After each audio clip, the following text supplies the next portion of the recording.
I hope you guys are enjoying yourself. We haven't started yet. In just a couple of minutes time, maybe I'm going to leave you to 2 minutes. Alright, 2 minutes, go get your pen, go get your paper, your stationaries, nak tulis, nak jot down. Jangan miss any details because this is for free. So you should take this opportunity, seize this opportunity, jot down apa-apa yang nak tulis ke, any details, cooking technique, banyak benda, recipe.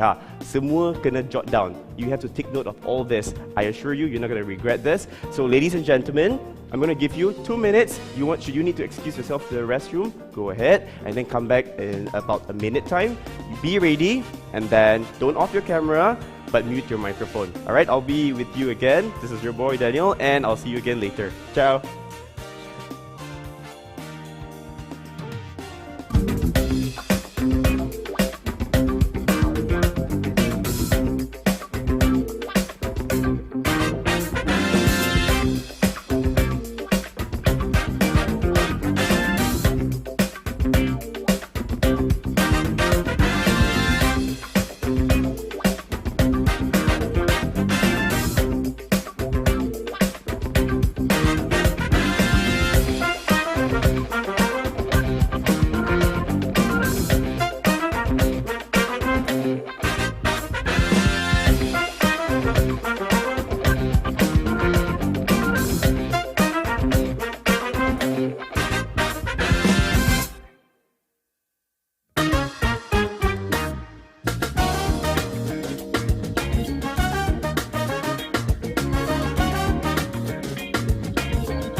Hey there guys, what's up? Welcome back. You're now with me, Daniel Chiang. So I can see some people baru je masuk kita punya Zoom call. Some of you have just entered the Zoom call.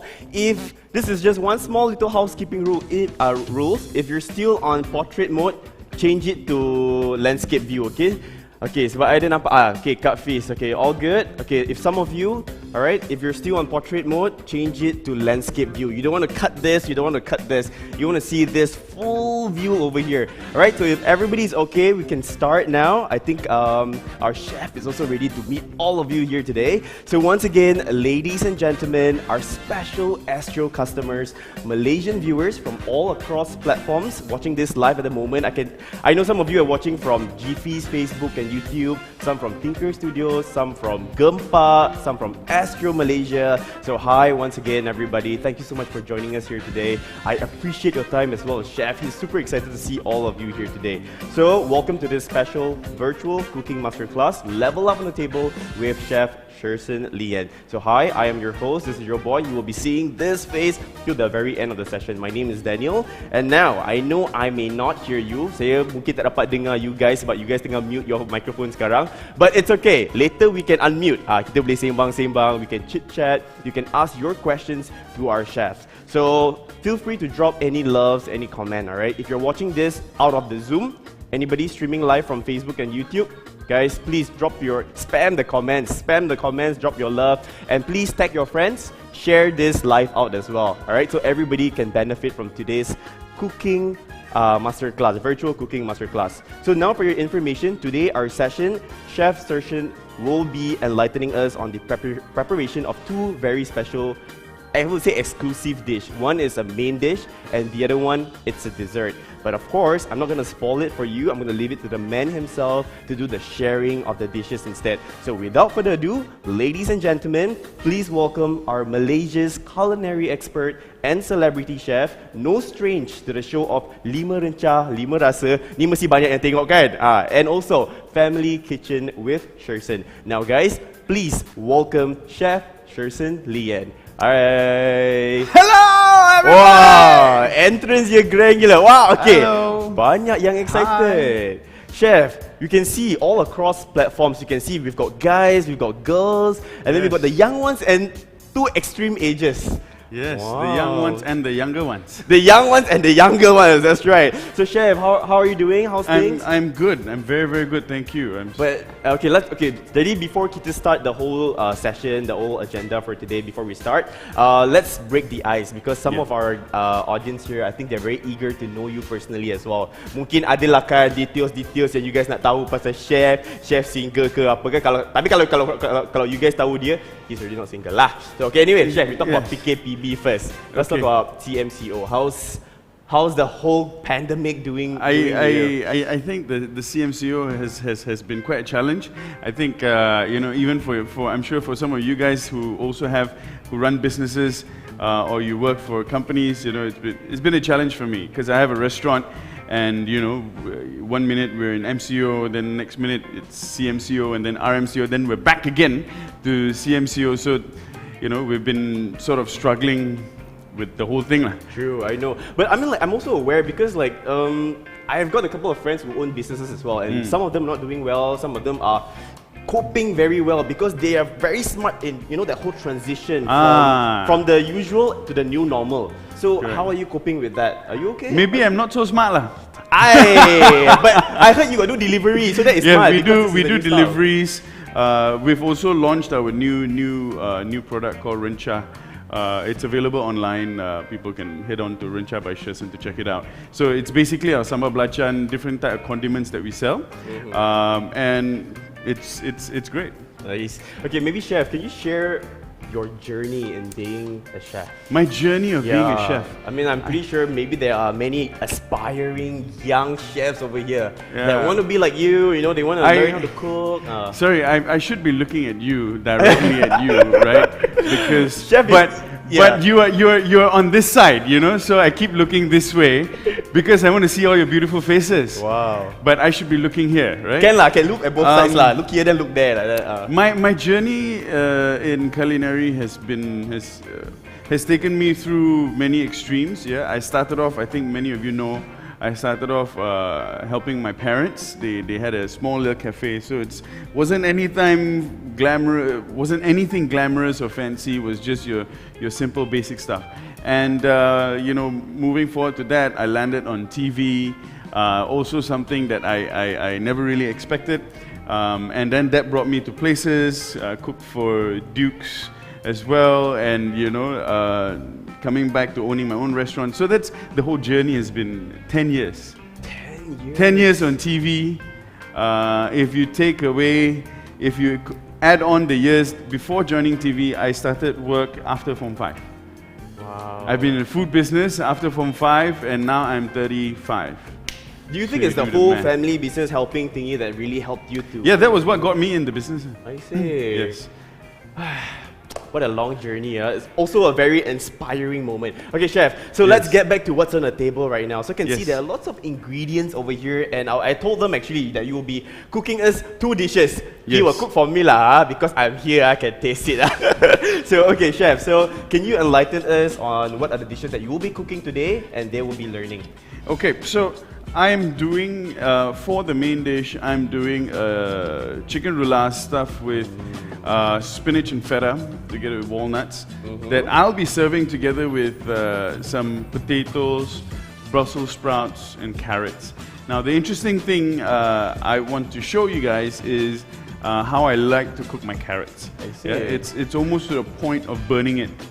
But Burning that's when we get the natural sugars from the carrot caramelized, and you get a whole new different flavor of carrot. Wow. Yeah. So you can try later and you can tell them whether what I'm saying is true or false. Guys, I'm really excited. Okay. I'm sorry you guys can't be here with Chef together. I believe he wished all of you can be here, but I will be the lucky one today. I'll taste on your behalf, okay guys? I'll taste on your behalf and I'll tell you how is it like. Okay, so that is for the main, the first dish. Yes. What about the second? So for the second dish, yeah. You don't have it here yet, it's okay. I'm going to be doing a dessert that was one of our signatures in one of my restaurants earlier on, called Hello. It is actually a poached pear that is stuffed with cream cheese, and we wrap it together with filo pastry. So it's a very simple dessert to make. Anybody can do it. You sure not? But you're a chef. Of course, like you say, easy. I'm a chef, but I think my fans know, my people know that I'm not a dessert person. Okay. So, you know, that's why when I'm asked to do a dessert, I always do the simplest dessert because, you know, that's what I can pull off. Yeah. All right, cool. All right, so I just want to slot in one small little housekeeping rule before I leave you to your masterpiece. I can see some of you are still not on landscape view. Guys, okay, I'm addressing to Edie. Change it to landscape view because you're on portrait right now. So nanti sini potong, sana potong. Alright, you want to have a full view of what chef will be doing. Sini potong, sana potong. Kita tak nak potong-potong. Yeah, kita tak nak potong-potong. We want a full view, alright? So full HD view, I think we're ready. Anak siapa tu? Foz. Hi. Oh, show little me baby. We got baby watching this session. Yeah, today. we got baby watching this. Alright, session. I think enough of ice breaking. I believe our audience can't wait to see you to prepare us the first dish for today. Yes. So chef, are you ready? Yes, I am. More than ready. Ever ready. Alright guys, so please enjoy our first dish. Chef, I'm going to leave you to your craft. Thank you. Okay. Thank you.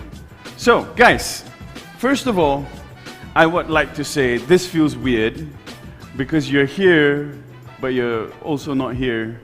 But you know, it's interesting. So you're on my right. So if I tend to keep looking towards my right and not directly at you, it's because you are on my right. Okay. So now, let's start. For this dish, I'm using the chicken thigh. Yeah. So this chicken thigh, whole leg, boneless. Yeah. And we're going to use it, and we're going to stuff our cheese, our feta, walnut, spinach, all inside. But before we do that, we need to season the chicken. So I'm starting with a bit of salt. Yeah. It's crucial to season every single stage you cook. Yeah, I'm using this black pepper. I'm sorry, I don't have, I forgot to buy black pepper. Can you believe it or not? So I'm using this black pepper and garlic powder. Okay. There we go. And also some paprika. Now, these are going to give the chicken flavor, but at the same time, the paprika is also going to give the chicken nice color. Yeah. There we go. You don't want to season, you don't want to over season, yeah, because don't forget, we're adding in feta cheese. Feta cheese is also savory. Okay, so just mix the chicken around.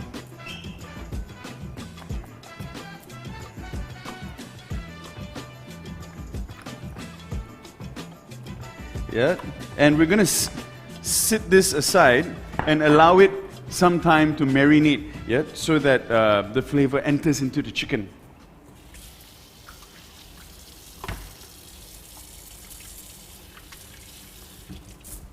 Okay, while that's marinating away, we're going to start with the filling. Okay, for the filling, we have baby spinach. Now, there are many ways you can treat the spinach, or you can prepare the spinach. One way is like what I'm going to show you right now, which is to wilt it, yeah, with a little bit of olive oil, some garlic. But if the simplest way, the most straightforward way, is actually just blanch it in hot water. Yeah, it's also possible. So it's up to you. Get a grater.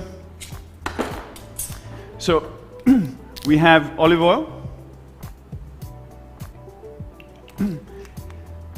The spinach is already washed and you can eat it straight away. Yeah, as a salad. So these are baby spinach. Okay?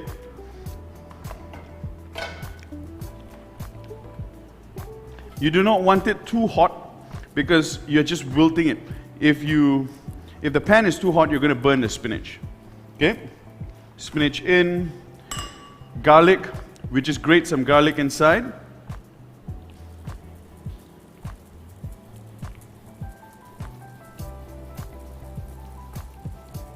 There we go. Just a hint of garlic, yeah, for flavor.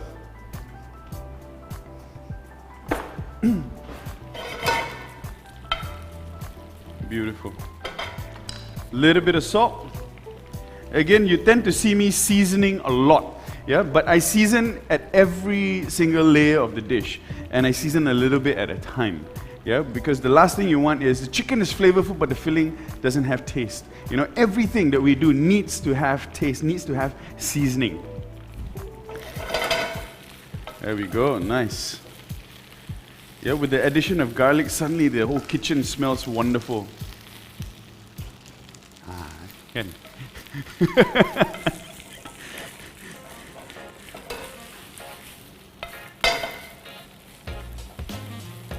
Okay, we're almost done.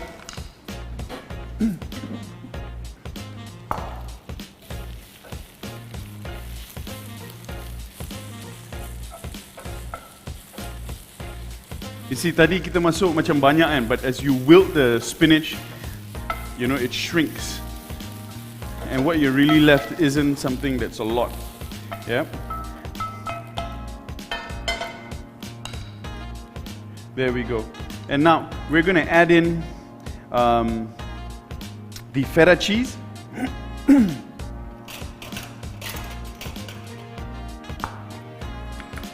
So this is feta cheese. For those of you who might not be familiar with feta cheese, you can get it in the store. Yeah, it's a semi-hard cheese. Yeah, so you see it crumbles when you push it down, but got this nice rich savoriness to it. Yeah. So we're adding in the feta cheese, and to that, I'm going to be adding some walnuts. So these walnuts, we have to slightly chop it a little bit because if not, it's going to be too big to enter or to use as a stuffing. So this will also give texture. This will give some texture to the stuffing. Yeah. So you're eating this chicken that's nice and crispy on the outside, but at the same time, you have this soft, you know, rich, savory filling on the inside.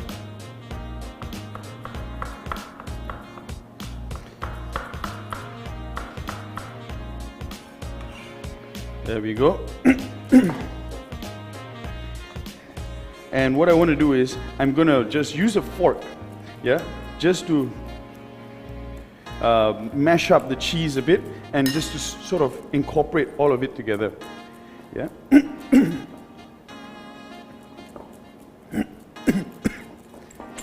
Excuse me. There we go. It's not going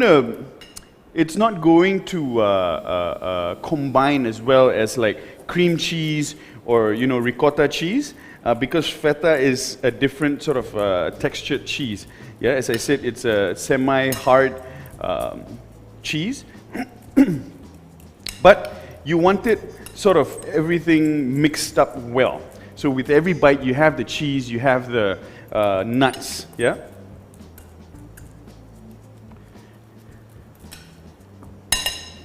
There you go. So if you're not a fan of feta cheese, other cheeses you can use are like ricotta cheese, you can use mozzarella cheese, you can use, you know, basically any kind of cheese, not hard cheese, but any soft, medium cheese. Yeah, can I get a bottle of water, please? If somebody don't mind, thank you. Sorry, guys.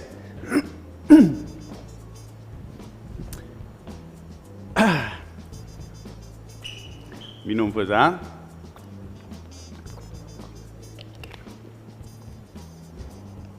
There we go. Okay, so now we've done the filling, right? Now we're going to start processing the chicken. So what we're going to do is we're going to take that stuffing, we're going to put it inside the chicken, okay?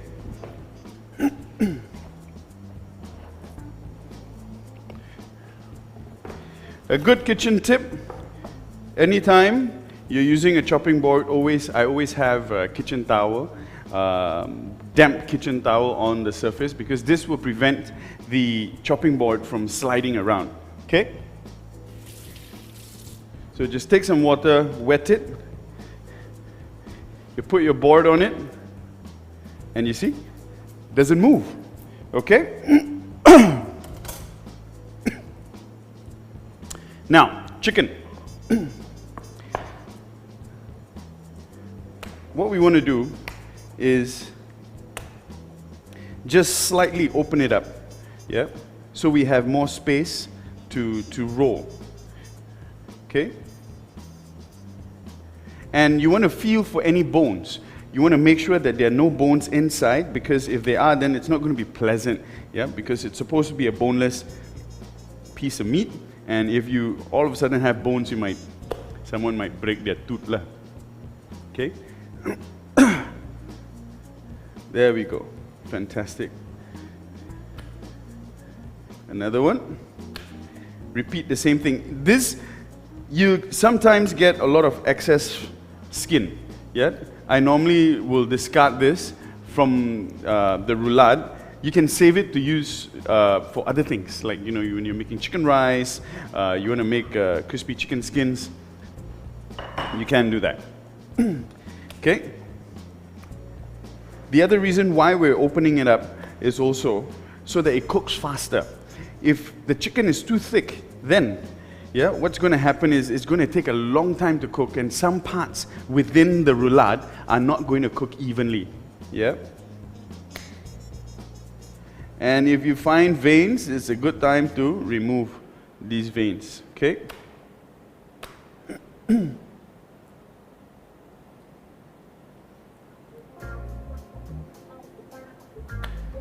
There we go, beautiful.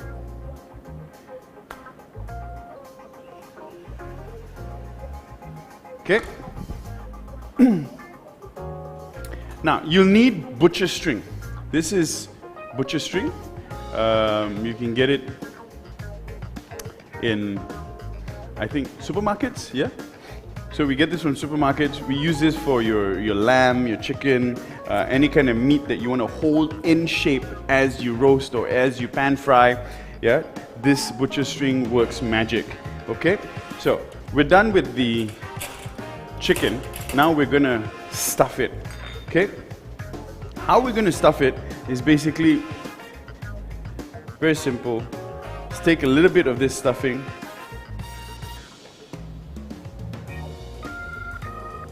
Yeah, put it inside. Now you cannot stuff too much, okay? Because if you stuff too much, then as you cook, everything is just going to fall out, and you're not going to be able to roll it very well. So just put just enough, yeah?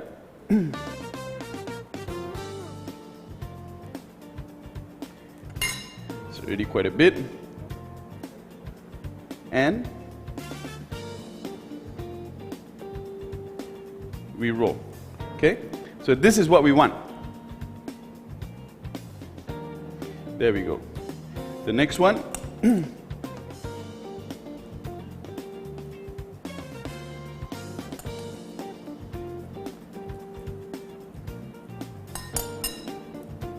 fantastic. And we roll.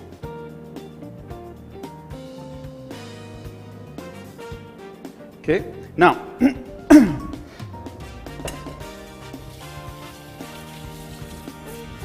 we're going to use the butcher string, yeah, to secure it together. So you want to take quite, you rather have more than less. So take about sedepur, sejengkal, depur, apa? Depur. I forgot this depur jengkal thing. Anyway, yeah. So we start, by putting this underneath, and we tie the first knot, a dead knot.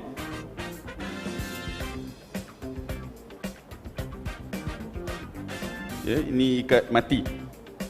Okay.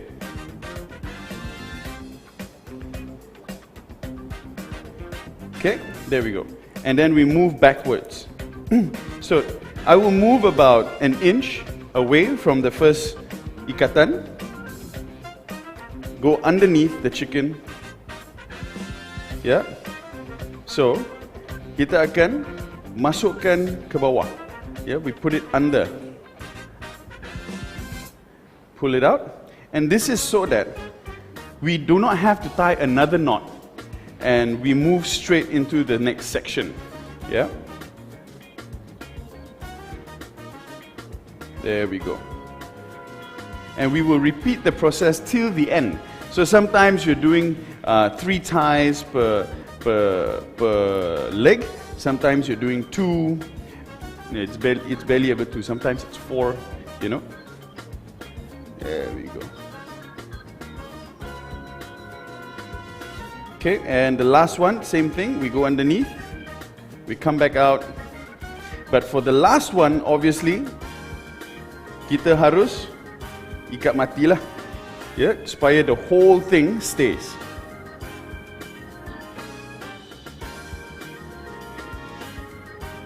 There we go.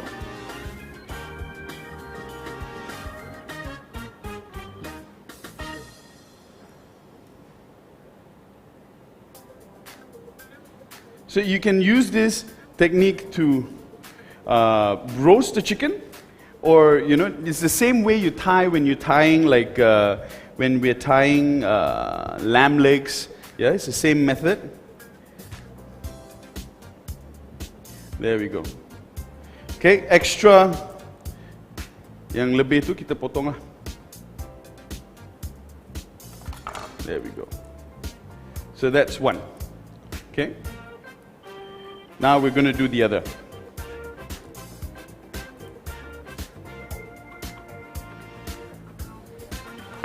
If there are any questions, I think now we can take a couple of questions. Some of you look a bit lost, this thing like, what is he doing? Yeah? If there are, just shoot them away. So we're doing 2 legs, 2 roulades. So I'm just repeating the same process, so it gives you another chance to see if you missed the first time. Yeah. So again, we tie the first knot is a dead knot, and then we move up an inch, we go around, and then we come under. So you get something like this, As you can see on this side, something like this.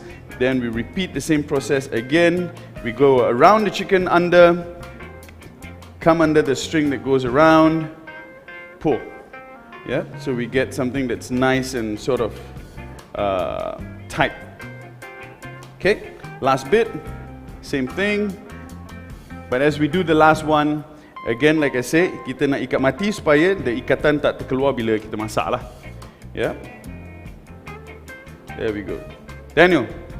Yes, Chef. Hi. Some people got questions or no? Yes, there are quite a number of questions here that I've received. Okay, but then I can't help but to notice one of your audience here, if I'm not mistaken, Anthony. Hi, Anthony. I think you're cooking, right? If I'm not mistaken.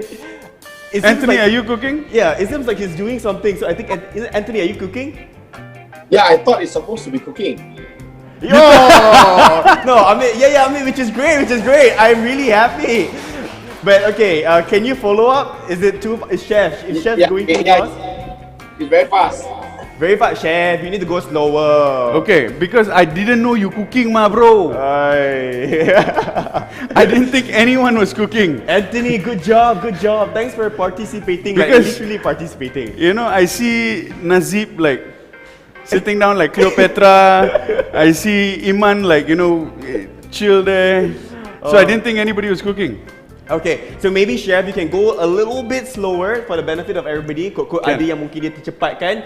So Chef, okay, that's one note. But Anthony, good job. I'm really happy that you're enjoying yourself over there. Okay, Anthony, I would need you to mute your mic back again. Thank you so much. Alright, so moving on to our first question. I would like to call up to Miss Ng Lee Luan. Miss Ng Lee Luan, hi. Hi, Miss Ng. Hi. Miss Ng, I can't hear you. Chef, can you hear me? Now I can hear you. Yes. Okay. Hi, Miss hi, Ng, yeah. would you like to ask your question? Would you like to pose your question to our chef? Yeah, just now you wilted the spinach. Will blanching it work? What about blanching the spinach? Will that work? Blanching the spinach. Yeah, can. As I mentioned earlier, wilting is one way with some olive oil and all that, but you can also blanch it with hot water. Yeah, if you blanch it with hot water, what I would normally do after is sort of shock it with ice water so that it maintains the nice and green color. Yeah, but you must also remember, if you're going to blanch it in hot water, you will need to squeeze out all that water. Yeah, because if not, you're going to make the filling very, very runny. Okay? Alright. I hope that answers your question. Great. So great. Miss Ng, Thank the you. chef. Okay, all right. Thank you so much, Miss Ng. You may mute your mic now. Thank you. All right, so I'd like to pick on the next question that we have, Chef. Yes, This is please. from Tihani Zahira. Tihani Zahira, I tak nampak you. Okay, hi. Hai adik. Okay, hi Tihani. Okay, you nak tanya soalan you kepada chef tak? Hi. Tihani, I tak dengar you. We can't hear you. Nak. Oh, okay. Lai. Apa soalan dia? Hai Chef. Hello. Apa khabar? Dah kuatkan suara. Hah? Hai. Hey. Kalau baik, soalan saya. Ya. Lambat soalan dia, lagging sabar guys. Why you use, kenapa guna serbuk bawang putih berbanding dengan bawang putih biasa yang untuk perapkan ayam tu? Berbanding dengan bawang Kenapa, yang segar, kenapa the guna fresh one. serbuk? yang fresh, okay. Well, Yang segar. sebab serbuk bawang putih dia kering. Ya, saya tak gunakan apa-apa yang basah untuk perapkan ayam saya. Ya, kalau saya gunakan yang basah nanti dalam tu, sebab kita buat filling, dalam filling kita akan menjadi sangat runny, sangat cair. Ya, dan lebih satu lagi yang serbuk punya dia akan masuk rasa lebih cepat daripada yang segar. Ya, kalau kita perapkan semalaman boleh tak ada masalah. Kita boleh blend bawang tu dengan bahan-bahan lain, rempah-rempah lain, marinate, simpan dalam peti sejuk. Tapi kalau kita nak masak terus, dia tak akan masuk flavor dia. Faham? Okay, faham? Faham? Okay, faham. Terima kasih. Ada ke soalan tambahan kod untuk chef? Okay Okay, dah clear Alright, okay, thank you so much adik. Okay, next kita ada soalan daripada Adrian Tan. Alright, Adrian Tan has got a question. Adrian, would you like to ask the question to our chef? Mana Adrian? I tak nampak dia. Tiba-tiba dia dah hilang dah. Okay. Alright, Adrian, you might need to unmute your mic because I can't hear you. I've unmuted already. Okay. Yes. Can hear you We now. Can hear you Good. great. Okay, I actually have two questions. The first question is, can I substitute the thigh meat with, let's say, breast meat? And the second question is, can I use maybe cashew nuts instead of walnuts? To answer both questions, yes. You can substitute the thigh meat with breast meat. That is not an issue. It's just in the tying, in the butterflying, the breast meat, it needs to be a certain way. Yeah, so if you can search it online. There are many YouTube videos on how to make chicken roulade, and a lot of people in the West actually use the breast to make chicken roulade. Yeah, it's just that here in Asia, a lot of people prefer eating the thigh meat. Yeah, the dark side of the meat. In terms of walnuts to cashew nuts, no issue at all. You can even put any kind of different, like sunflower seeds, pumpkin seeds. Just don't use watermelon seeds lah. Okay. I don't know where that came from. I know that was lame, but you're most welcome, brother. All right, so I hope Chef answered your question. Okay, maybe I think we still have one to two more slots for questions. Anyone has an impromptu question suddenly? Raise up your hand, then maybe. I think that Nazreen had a question that popped up, right? Something about the recipe. Was it Nazreen or? Nazri, you ada soalan ke? Oh, tak ada. Okay. He wants to reserve his question for the next one. Okay. Okay. Force, I would need you to open up your camera because we can't see you, unfortunately. Okay, we have another question from Azizan. Bolehkah kita tukar ayam kepada daging? Boleh tukar ayam kepada daging. But again, it's not as simple as just changing it up. The filling you can use for beef as well, but again, how you're going to tie the beef, what part of the beef, and then how the cooking method for the beef, the roasting and all that, it's a whole different recipe, different techniques being used. Okay, Chef, one more question from Yes. Nazib. Nazib, can you unmute your mic so that we can hear you? Okay, Nazib ada tak? Hello. Hi Nazib. Okay. Okay, So guys, let's just give. Okay, maybe we want to move. Okay. All right. your turn. Hi. Okay. Nazib, we can't hear you, so you might want to unmute your mic. Tak dengar kak. Recipe given don't have spinach. Yeah, okay. I realized that this morning. I forgot to include spinach in the recipe. That's right. So I don't know how. Because I saw the Actually, recipe don't like tell Anthony because I don't know how Anthony is doing it without spinach. Anthony, what do you use to replace the spinach, huh? You got it. What I did is I cut this into small strips and then cook it. Nice. Fantastic. Yeah, guys. We have a revised one. Huh? Can we have a revised one? Sure, Ken. We will revise the recipe and send it to you. This 1,000 thanks. apologies. Wow, not bad lah. Anthony can, he just Improvise. Improvise, yes, that's the word. So Okay. thank you so much, Nazib, Anthony. So you've already muted your mic. So I'm really happy that everyone is really excited today. Chef, good job, man. I mean, Anthony is cooking himself. Everyone is taking note. Yeah, man. She even noticed that you didn't include spinach in your recipe. I know, right? Aduh. So, Okay. we're going to continue, okay? If not, this is going to take forever. So, I've got cling film here, and I've just pulled some out. And what this cling film is going to do is, this is going to help set the shape as well. And also, while we cook it, it's going to help retain all the juices of the chicken, the natural sweetness of the chicken within the chicken itself. So it's sort of cooking in its own juice. Yeah. But before that, I'm just going to add a bit more salt on the skin, just so that we have this nice salty skin. Okay. There we go. So, roll, tuck in.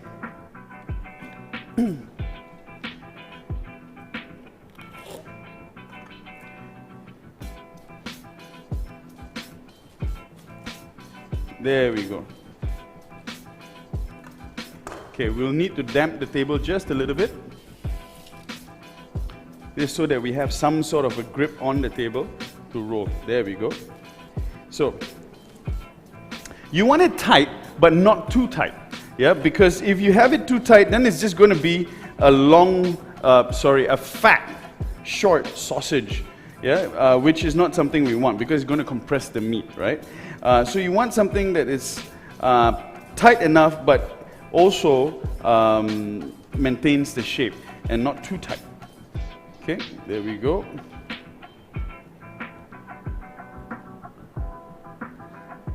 How much spinach? How much spinach I used earlier? It was a handful of spinach. Yeah. So there you go. This is what we want. Yeah. So I've done one, we're going to do the other.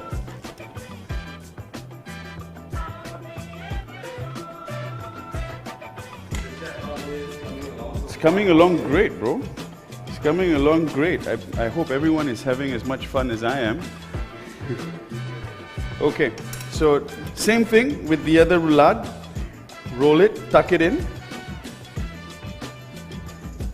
and just roll it like a candy.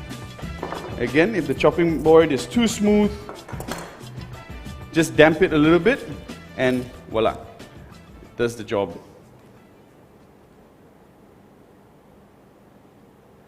Okay, a knot here. An additional question. Yes, Let's say please. we don't have this kind of ropes at home, right? Can we just use like tali raffia or like or you know the batang, right? We use that kind of string to tie. Can we use that? I wouldn't recommend using tali raffia lah, because it's not hygienic. Understand.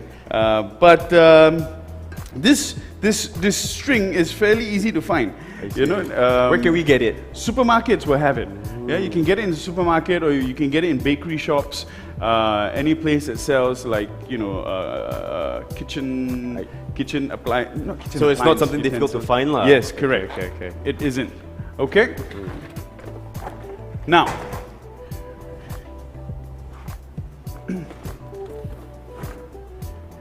what we're going to do next, after we've put the cling film on, we're going to wrap it in foil.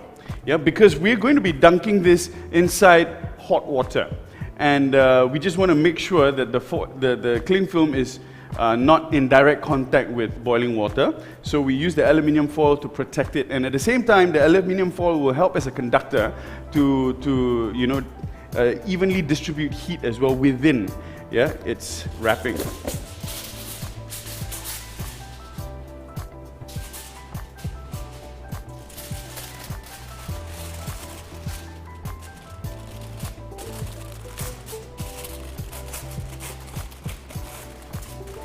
Same thing.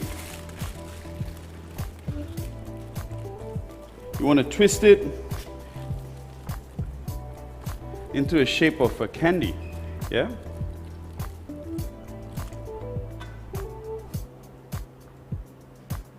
There we go.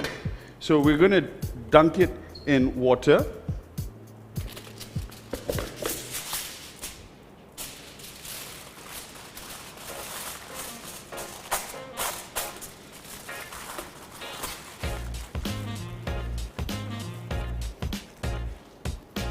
Okay, there we go, inside. You don't want the water to be vigorously boiling, because you don't want the chicken to overcook. Yeah, chicken, when it's overcooked, it's going to be dry. However, you want it on a light simmer. There we go, make sure the chicken is submerged. You want it on a light simmer so it gently cooks the chicken. Okay, now that we've got the most difficult thing out of the way, Anthony, are we good? Anthony, or has he left the building? You good? My wrapping is also good. Yes, perfect. There we go. So you wrap it in the aluminium foil, chuck it into the boiling water, okay? Now that's done, I'm going to start with my potatoes. I'm using russet potatoes for this. Just cut them into chunks.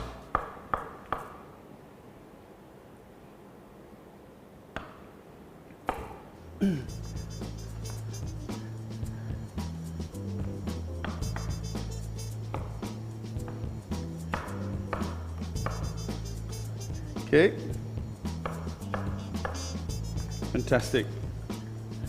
Into boiling water. And we're going to season it with a little bit of salt. Yeah, this is to ensure the potato has flavor. Okay, now, carrots. Peel. Now, I discovered this way of cooking carrot when I was on a barbecue trip. Somebody said, you know, I'm a vegetarian, can you barbecue me some vegetables? I'm like, you know, I didn't have a lot. at that point. I had some carrots, so I put carrots actually on the barbecue pit without boiling it prior. It took a while, but the result was phenomenal, you know. So ever since then, I've truly enjoyed eating carrots this way. Okay, so I have, I'll use all three. There we go. So you want to have carrots that are not too thick, yeah, so that the heat can penetrate through. If the carrot is too thick, then you know it's going to take a long time before this is ready, right? And I'm just going to cut the carrot in half. There we go. So we get this nice flat surface where we can pan fry, and this is where all the natural sugars in the carrot will be caramelized. Yeah. There we go.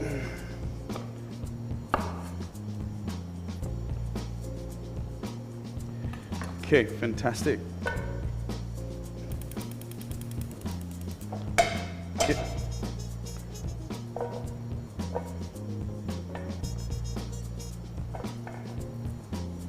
There we go. This will take a while, so you know that's why I'm starting it ahead of time. Yeah. We've got one question from Yes, sir. Nazrin. Yes, sir. Okay. Nazrin, shoot. Nazrin, you might want to unmute your mic. Okay. Huh? Just a moment. All right, Nazrin, can you repeat your question?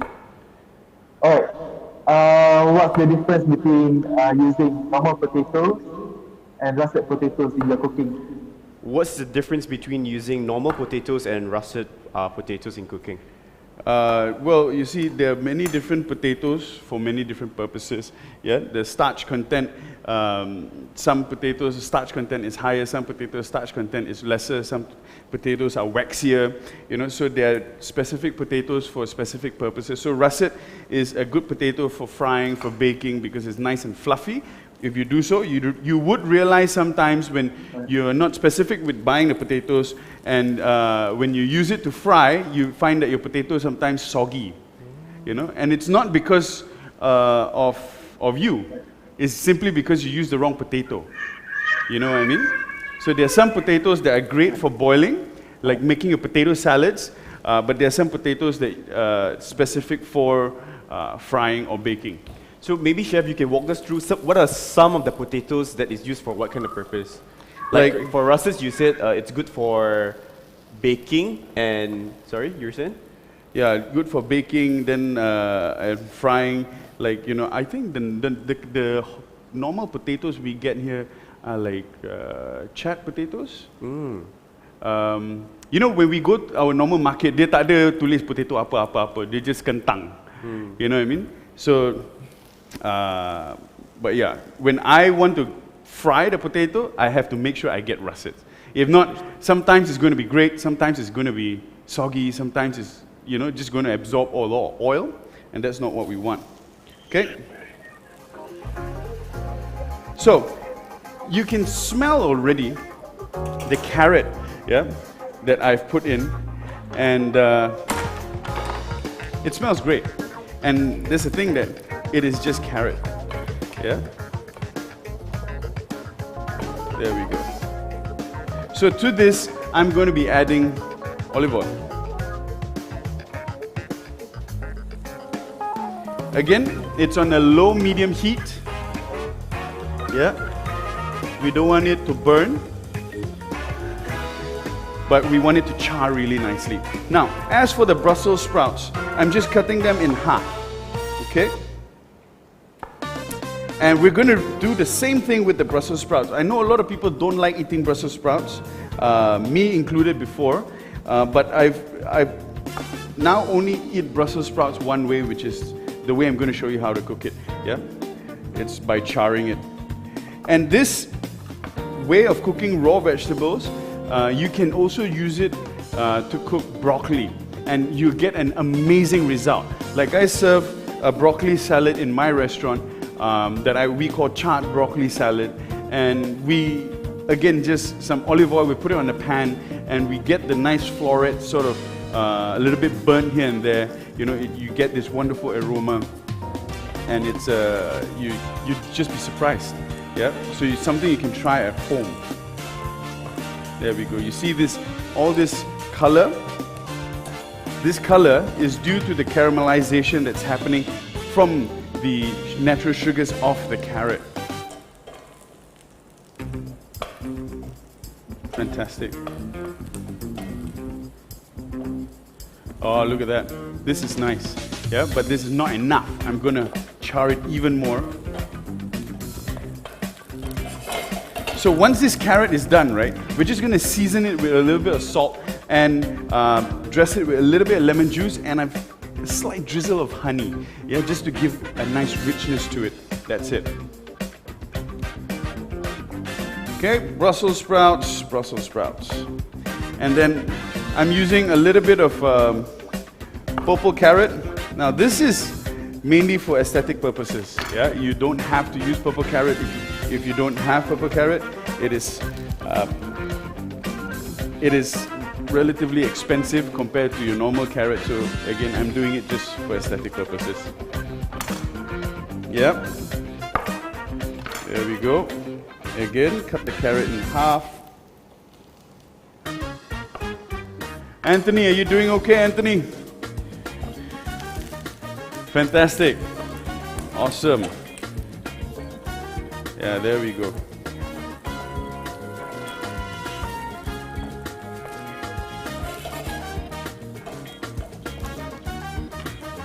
Okay, purple carrots go in as well. Okay, the chicken. We're putting the chicken in for about 20 minutes. So it's been in there for about 5, 6, 7 minutes. Yeah, so almost halfway there. Okay.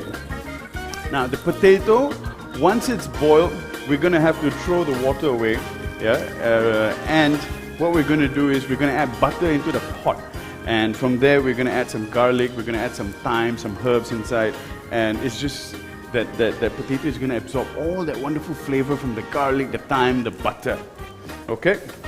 Wow, chef, I can really smell the carrots. food. Oh my god, it smells really good. Okay, chef, we've got one question from Azian. Yes. Azian, would you like to unmute your mic and shoot away to our chef? Azian? Alright, dia lagi sikit. Okay, maybe you can ask on behalf of Azian lah macam tu. Kalau dia tak ada. Azian, Kak, you kena unmute you punya mic. Kak kena unmute mic dulu. Mic masih mute, Kak. Okay dah unmute dah, Kak. Oh, Kak tak pandai Tak apa, I tolong tanyakan boleh, Kak? I tolong tanyakan Okey, Kak Azian tanya bagaimana kalau tukar dari rebus kepada bakar? How about the texture and berapa lama kalau tempoh bakar? Untuk apa? I think the ayam. Ayam, okay. Nanti kita akan pan fry ayam itu untuk dapatkan kulit yang cantik. The reason why I cook dalam air dan dibalut sebab itu akan retainkan lebih banyak flavor. Okay? Kalau kita masukkan ke dalam oven boleh juga. Bila kita dah ikat dengan tali tu, ya, kita masukkan ke dalam oven suhu 180 darjah Celsius dan kita bakar untuk lebih kurang setengah jam hingga 45 minit pun boleh juga, tak ada masalah. Tetapi bila kita buat dengan cara itu, banyak flavor akan hilang. Ya, dia akan jatuh kepada pan, ya. Bila kita balutkan dengan cling film dan aluminium foil, ayam tu sedang dimasak dalam jus dia sendiri. So kita tak ada hilang flavor apa-apa. So that's the whole point. It's a very good point because some of our viewers are questioning why guna aluminium foil, kenapa bukan kain? So kenapa bukan apa? Kain. Kain. Dia balut dengan kain dan rebus. Kain. Entahlah nak. Tapi anyway guys, that answers your curiosity. Chef dah explain dah kenapa dia guna aluminium foil supaya jus dia the juice itself, dia akan, it will it will cook in its own juice. Correct. Okay, I've got another question from Han Chen. Han Chen, would you like to unmute your mic? Unmute your mic and then shoot away the questions to our chef. Shoot away. Is Han Chen around? Okay, Han Chen, okay, good. All right, just a moment. All right, it's a little bit laggy. I can't hear you yet. Okay. Can you hear me? Yes, Can you now hear we me? can hear you. Awesome. Yes. All right. I would like to know, there are many ingredients when you go to the market. How to identify ingredients from sustainable sources? I mean, is there a possibility to identify? Well, that one, I think here in Malaysia, the only way to really identify is by going to a specific market that promotes that. Because, if you walk to any market here in, just any market, chances are you're not going to find what you want. I'm sure you're talking about sustainable farming and etc., right? Yeah, so you fresher need ingredients, yeah. Yeah, so you need to look for a specific market that sells sustainable produce. Yeah, from your eggs to your vegetables to your chicken, especially chicken. Oh, all right, yeah. See, talk about sustainability. This is not sustainable. All right, chef. So, okay, thank you. maybe on top of that, I've got Yes. another. Thank you, Han Chen. Thanks for your question. I hope chef managed to clarify on that. All right, so chef, I've got another question. Yes. Is there any difference in using organic products and non-organic? Does Got- it got the outcome will be different? Is it? Outcome is different because the quality of the produce itself is different. Yeah, when you use organics, oftentimes the vegetables are farmed very properly, and I've done this before when I was in France. Someone just picked up carrots from farm. from a farm in the backyard, and I tasted the carrots. I'm like, wow, I've never had carrots so tasty, compared to the carrots that we get here back home. So yes, there is a difference when the carrot is farmed mainly for commercial purposes. Then obviously, it's going to be shortcut all the way. I went to tomato farms that we have here in Malaysia. It looks like tomato. I bit into it. I didn't taste tomato at all. So it's these things lah. So if you have a specific place, it's worth. I know it's a bit more expensive, but if you can afford it, it's definitely worth going for it. Because yes, there will be a difference in produce taste. All right, so another question from. Okay, her name is in Korean lah, so I don't know how to read it. But I call you Ajuma 127. Ajuma. All right, so 127. Some Korean letterings and then 127. She asked, okay, where is she? Mana dia? Dia ada tak kat sini? Okay, hai kak. Kak nampak tak? Okay, kak dah unmute dah. Okay, so maybe kak nak tanyakan soalan kepada chef. Hi. Okay, saya nak tanya, boleh tukar kepada duck? Boleh tukar apa? Duck. Boleh Sorry kak? Ganti chicken to duck. Boleh ganti chicken to duck tak? Duck. Yeah. Boleh, tetapi I think for the duck recipe, kita punya inti, maybe we might change a little bit. Because ada some ingredients go well with chicken, some ingredients go well with duck, and duck always, bila kita makan duck, especially in this format, serving it in this format, roulade and all that, you probably eating it with some fruits, so it's a different recipe altogether, again. Yeah, because Any duck cheese? punya rasa pun lain. Oh. Okay. Then the cheese boleh ganti dengan mozzarella.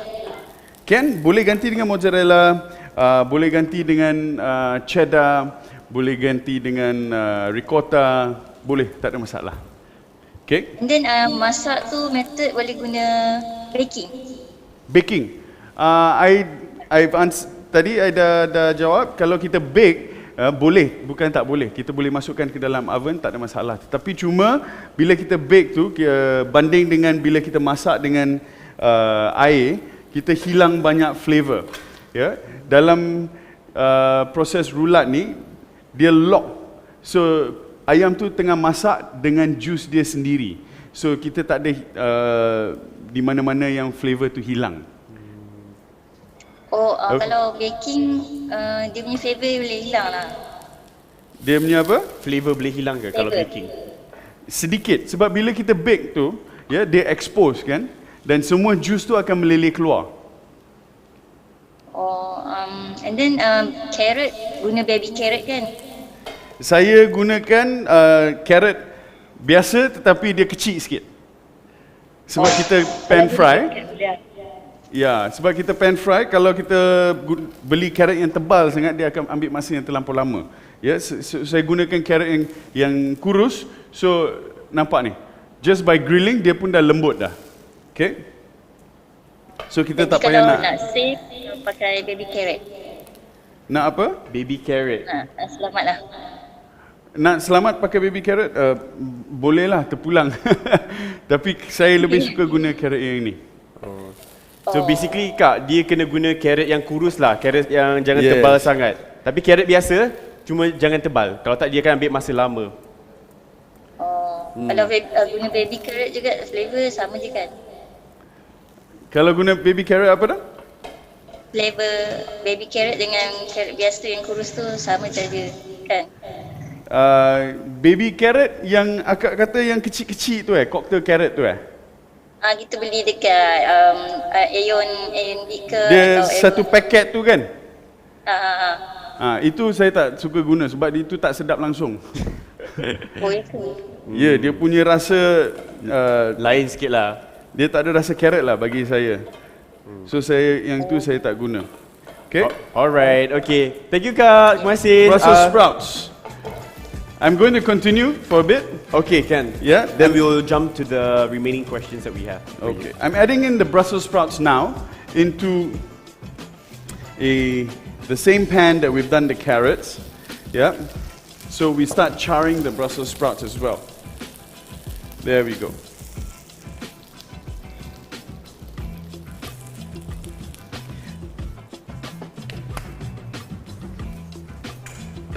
For the potato,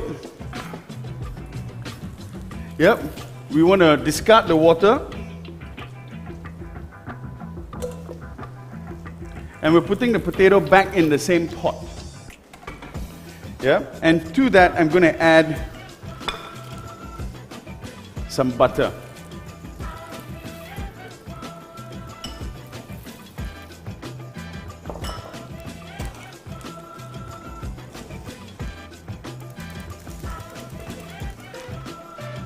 So this butter is going to melt inside, and that potato is just going to absorb all that wonderful flavor from the butter. Now, some of you might think, what kind of butter I'm using? I'm using the best quality butter I can find.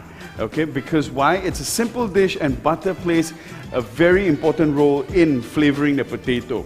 So if you use, a poor quality butter, then you're just going to end up with, something that won't be as nice as what it should be. So to this garlic,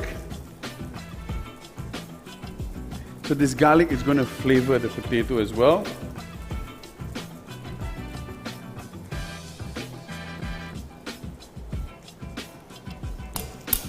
There we go.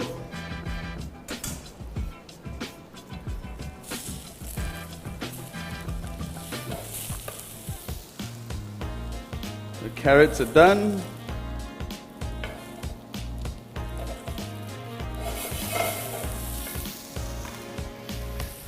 See the charring that's happening, and this is exactly, what we want. We want color. Woo. We want color on the Brussels sprouts, yeah, and we want more of it.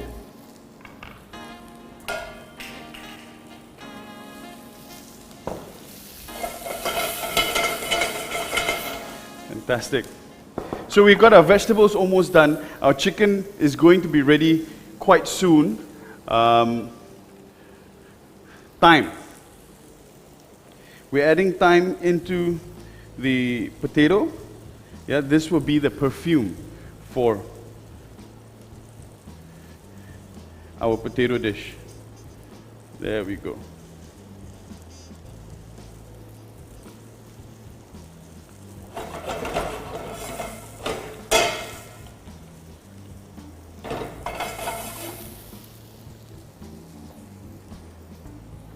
Can you just focus here? I want to clean the... Possible?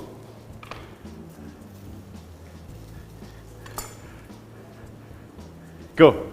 All right, Any so questions? Chef, yes. We've got a couple more questions. Oh, everyone's really excited. Okay, first question from Azian. Okay, so Azian is asking, maybe Azian nak tanya sendiri ke ataupun I tanyakan? Okay, Azian. Okay, sekejap Dah unmute ke? Okay, hai Kak. Okay, sekejap Dia lagging sikit, kita tunggu. Okay? Line, so far semua okay everybody? So far everybody okay? Anthony, how's Anthony doing? Where's Anthony at? Okay, Kak Azian, okay. Boleh tanyakan soalan? Tak dengar pula.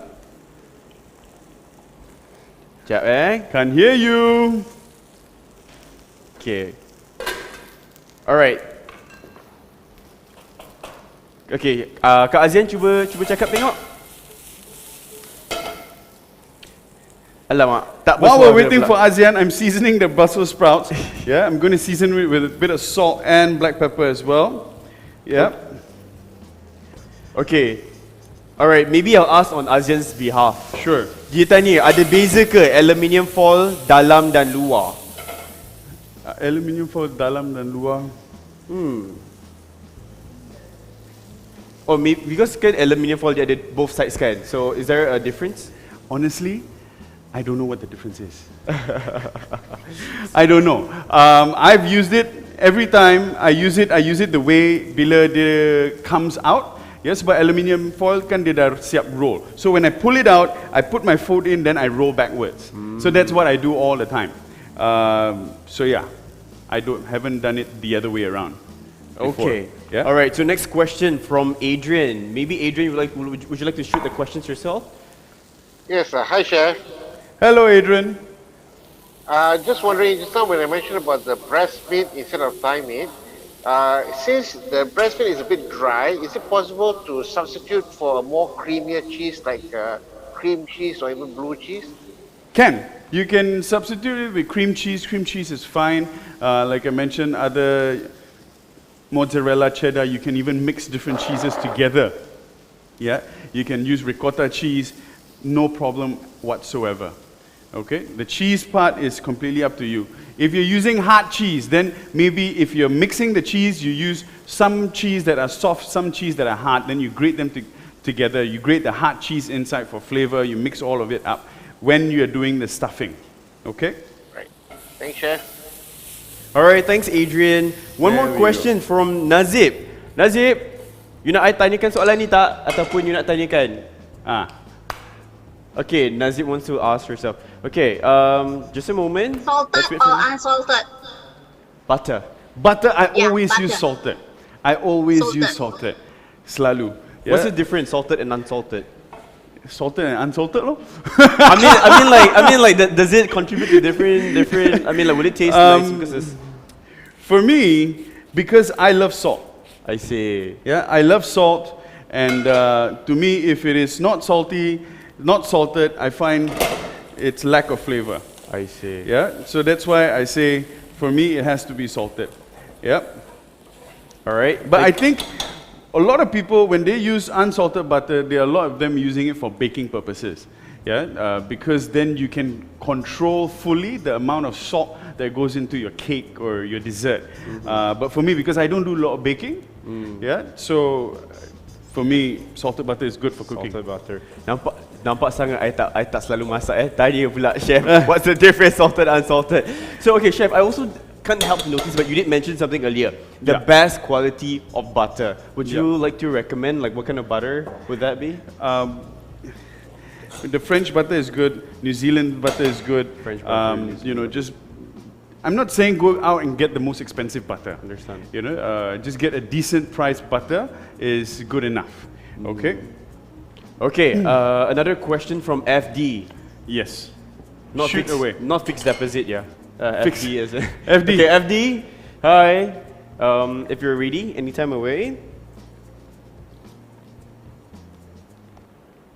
All right. Can't hear you. Just a moment, because it takes time. All this technical stuff. All right. Are we ready? Sorry, just trying. Okay, just a moment. Okay. Well, meanwhile, guys, I can really. Whew, the smell inside the studio right now. Yeah, it smells good, huh? It's so tempting, guys. It's so tempting. Okay, can you try, FD? Okay, it's all right. Can I ask on your behalf, FD? Can I? Okay. So FD is asking, is there a difference in flavor if you grate garlic versus dicing? Yes, definitely a difference in flavor if you grate garlic versus dicing, and I'll tell you why. It is simply because when you grate, you're bruising the garlic, and with bruising the garlic, all the juices comes out as well. See. When you dice, you are cutting it. There is no juice that comes out of the garlic. So that's good for, like, you know, you're doing stir fries, you're doing cooking. But if you want for something as simple as this, where you know, there are only a few ingredients in the potato. There literally is just potato, butter, garlic, and thyme. So I want to maximize the one ingredient, garlic, to really give the flavor. So I'm not just dicing it, I'm grating it so that even the juices are all introduced into the butter to flavor the potato. I hope that answers your question, FD. Cool. All right. So, Chef, I think you're almost there, right? I'm almost there. I'm Wow. unwrapping the chicken. So, on a scale of 1 to 10, how would you rate this difficulty? For a beginner, Chef, you must stand in our non-professional point of view. Let me see. Anthony, Anthony! show me how your progress. Let me see how your progress. How? It's still in the what? It's still in the what? Because I'm a few minutes late. Behind Anthony, you. it's okay, right? Your kitchen haven't... You want to show me or no? Point the camera at it. What? Boiling, it's still boiling. Still boiling, can see? I can see the lid lah. Okay. Okay, much better. There we Much go. better. All right, so yeah, 20 minutes, yeah? Yeah, I'm 4 minutes behind you. You're just behind me. See, Anthony, are you a professional cook, Anthony? No, I'm not a professional cook. I'm a home cook. Wow. You see? Okay, so how would you rate this dish today on a scale of 1 to 10? Easy ta? The question is towards me or towards Sherson? For Towards you, you for lah. you. Him, ayo, sorry lah. You know, kacang piece, For you, is it difficult to follow? A 6 or 7? 6 or 7, you see? Difficult It's lah. not that hard. Oh, not that hard. Oh, not that hard. Oh, 6. Wait. 6 is extreme. 1 is like, okay. It's okay. I thought it was 1 to 10. Oh, what? Okay lah, can. So, okay, basically it's okay lah. It's okay lah. Can follow lah. Not that difficult. It's not that hard. Yeah. Okay. So I'm at a stage now where, guys, I am removing the chicken from the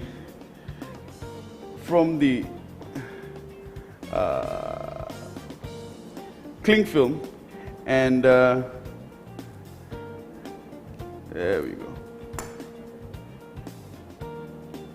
There we go. Right? And what we have to do, we have to wait until the chicken is cooled down before we pan fry. Okay? And the reason for this is when the chicken skin is hot, yeah, it damages very easily. So if we pan fry it now, the chicken skin is just going to tear apart. Okay? So we want to let it air dry a little bit, cool down, before we start pan searing the chicken. Now, all these juices that you see, now these are the natural juices from the chicken that has cooked in itself. I know right now it doesn't look fantastic, it doesn't look great. Yeah, color-wise it's not great, but you know, it's because we have boiled it, it's because it's being poached. But once we add color to it, which is when we pan-sear the chicken, then you would find, wow, it suddenly looks very, very, and you know, delicious in that sense. So Okay. I'll take a couple of questions while we wait for the chicken to cool down. All right, okay. So one question from Tihani. Tihani, would you like to unmute your mic and shoot away your question? Yeah, sure. Okay, go away. I mean, go away. Pula, shoot away. Wait, don't go away. Don't go away. Stay here with me. Okay. All right, back to you. Okay, sure. Tadi daripada yang I nampak masa chef masak the Brussels sprout tu, you using the fresh thyme. So nak tanya, ada beza ke kalau guna fresh thyme and thyme dalam Botol. container Yang kering. like garlic powder tadi? Yang kering lah. Betul. Okay. Ada Beza tak ada. daripada segi rasa dia? Tentu ada. Dari segi flavor, fresh thyme dia lebih mild. Ya, dia tak begitu intense banding dengan thyme yang dalam botol sebab dia dah dikeringkan. Bila sesuatu herba atau dikeringkan, dia punya flavor akan intensify. Ya, because dia dah hilang dia punya moisture. So apa yang tinggal pure flavor. The reason why I suka guna yang fresh punya adalah sebab bila dia punya flavor tak begitu kuat, ya, dia tak akan menutupi flavor-flavor yang lain macam garlic yang saya masukkan, macam flavor butter, saya nak ada rasa butter itu sendiri. So kalau saya gunakan yang kering punya boleh, bukan kata tak boleh, tapi saya bubur sikit. Kita tak boleh bubur banyak. Okay, faham. Kalau bubur sama, nanti benda ni akan cuma rasa thyme sahaja. Faham tak? Hello? Dia lag dah kat situ. Tapi dia faham tu. Dia faham tak? Dia faham. You with me? Fantastic. Okay. All right. So thank you so much, Tihani. Okay. Next. Okay. So Miss Ng apparently learned something from YouTube. She just want to put a note. So Yes. Miss Ng did mention about the aluminium foil that we were addressing just now. So this is for the benefit of everybody. Please tell me. She said we are supposed to ensure the shinier side on the outside. Just as how you take it out, the shiny part is already memang on the outside. So kat dalam tu is not so shiny. So that is supposed to be on the inside. I see. Okay. And did they say why? Might I ask? Okay, Miss hi, Ng? it's me. All right. Yeah, I think it's with the processing of the foil. So I think the shinier side have some chemicals, and the inside is not that poisoning. I see. So you eat the inside, you don't die lah. Yeah, I think it's and also I think the shinier side is to reflect the heat, so it's Reflect the shinier. heat. That's why it's supposed to be on the outside. I see. Understand. Yeah. Well, thanks for Thank you. teaching me something new. Oh, Love I learned it. this from YouTube. Thank you. Anthony, why you tumbuk there, Anthony? Dengan botol kicap. Anthony buat apa tu? Okay, we can't see. Okay, let's show Anthony's screen a little bit bigger. Anthony, apa yang you tumbuk tadi tu? Chef tanya. Oh, Anthony on the phone. You making tumbuk ayam ah? Okay. Tak apa, dia busy. Okay, let's proceed to the next question first. We've got one question from Adrian. Adrian, hi, welcome. We have one question from Adrian Tan. Adrian, would you like to unmute your mic? Okay, unmute. Okay, good. Hi, can you It's hear me, already Chef? unmuted. Yes. Hi, Chef. Hello. The chicken that is being rested now, is it around 80 to 90% cooked? It should be 99% cooked. Okay, so that means it's just browning the chicken later on pan fry. Correct. Yeah. Okay, thank you. Thank you, Chef. You're most welcome. All right, guys. So the chicken is almost cooled down already. But before I start with the chicken, I'm just going to do something real quick that is in relation to the next dish. As you can see in the recipe, I stated roselle buds. Yeah, about 10 numbers of roselle buds. But yeah, I tried searching for it everywhere yesterday and I couldn't find roselle. So I had to substitute the poaching liquid with something else. And here, what I'm using is non-alcohol sparkling grape juice, okay? And the reason I choose this is because I want the color and I want the flavor, yeah, of that sweet, sort of berry, roselle, that profile, so that when we eat the pear, we know we're eating pear, but we get flavors from different places. Yeah, I was so tempted to buy red wine, but because this is a halal show, so we cannot buy red wine. Yeah, so yeah, this is a non-alcoholic sparkling grape juice. I hope it's good. So what I'm going to do is I'm going to add it to a pot.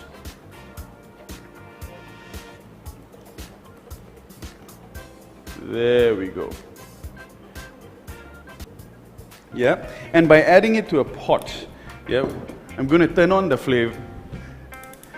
fire, and what that's going to do is it's going to reduce a little bit, and by reducing it intensifies the flavor, because remember, we're not going to drink this, yeah, we're not going to use this, we're just going to, the purpose of the poaching liquid is to transfer flavor into the pear, okay? Now, fantastic. This is good enough. We can already fry the chicken. Okay, Chef, enough time for one more question. Yes, we do. Okay, we have one question from Ajuma127. Ajuma 127. Kak. Ajuma 127. Ya. Kak nak unmute your mic and maybe boleh tanyakan soalan itu kepada chef kita. Sangat putih di belakang.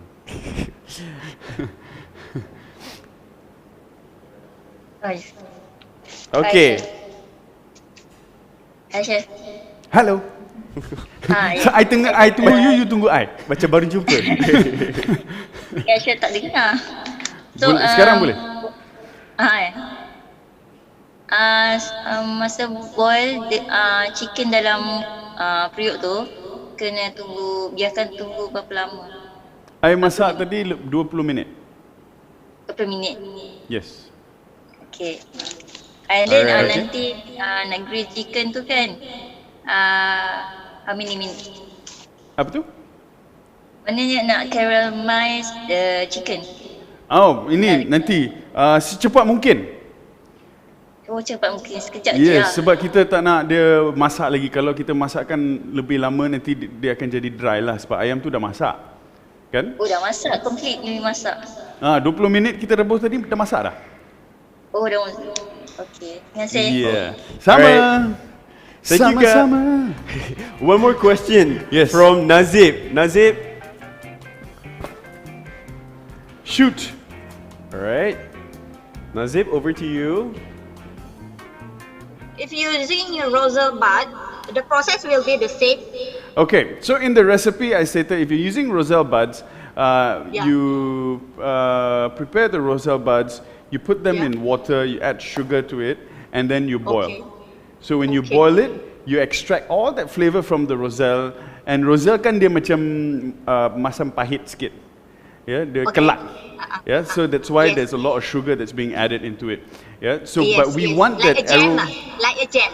Not like a jam. It needs to be like liquid, like water. Okay, okay. Cair. Okay. Yeah, because then only when we put the pear inside, that liquid is the pear is going to absorb the liquid. If it becomes like a jam or like a syrup, they pekat. They very hard for the liquid to penetrate into the pear. So what weighing for the sugar and the roselle and the water?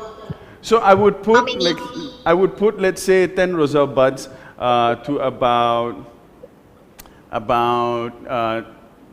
10 tablespoons of sugar. This sounds a lot, I know. Okay, but okay. For the liquid, we would probably go with 4 cups of water. Okay. Yeah. So we boil it, reduce it, and then we put the pear inside it. Got it? So while 10 tablespoons of sugar, Correct. Alright. Semua okay dah? Okay, thanks. Kak Nazib? Alright, thank you. Okay, Hope you're okay, enjoying the session so far. Okay, back to you now, Chef. Okay, back to me. You're back to me, yeah? Okay, well, I thought there would be more questions, so I'm going to... So what I'm going to do is now, I put the chicken just a little while longer, yeah, to rest. What I'm doing now is I'm actually just peeling the pear so that I can put it into the poaching liquid, because to poach it will take a little bit of time, yeah. So when we poach the pear, what we're doing is we're cooking the pear a little bit, so from a nice crunchy texture, it's going to be a little bit soft. And the reason why I chose this pear, atau apa orang kita kata buah lai, lai kan, is because I like the crunchiness of this particular pear. But if you have the green pears, the one that's a bit softer, you can use that as well. Only difference is you won't get as exciting a texture as with this version of pear. Okay, so now as we peel, we can see the permukaan. It's sort of it's very absorbent. It will absorb any flavor that you sink this pear inside to. Okay, so. Chef, can we experiment with any other fruits as well, like maybe apples and stuff? You can experiment with apple, but I think apple as a fruit, the texture of the flesh isn't the same as a pear. That's why, traditionally a lot of fruits, poached fruits being used, recipes are pears, Yeah. So I'm just going to peel another one and drop it in. Now, ideally you would want to use a pot that is high enough when you sit the pear inside, the whole pear is submerged. Yeah. But again, because I had to buy this thing, and it's not exactly the cheapest thing, so I will make do with whatever I have. Okay. But that's why I say if you're using the recipe, yeah, the 4 cups of water to the 10 buds roselle, 15 buds roselle, that would suffice to poach the entire pear, have it submerged inside the liquid. Chef, there are some people from the live that actually ask, will we be expecting a Christmas menu upcoming? Because today's menu is maybe not for, you can use it for Christmas, I don't know. Today's menu, it's actually something you can do for Christmas. So this is a pre-Christmas giveaway. Oi. But if it's Christmas meal, then what would you recommend? Or you know what? You've just got to wait for it. Log on to Sherson Lian TV on YouTube. It's my new channel.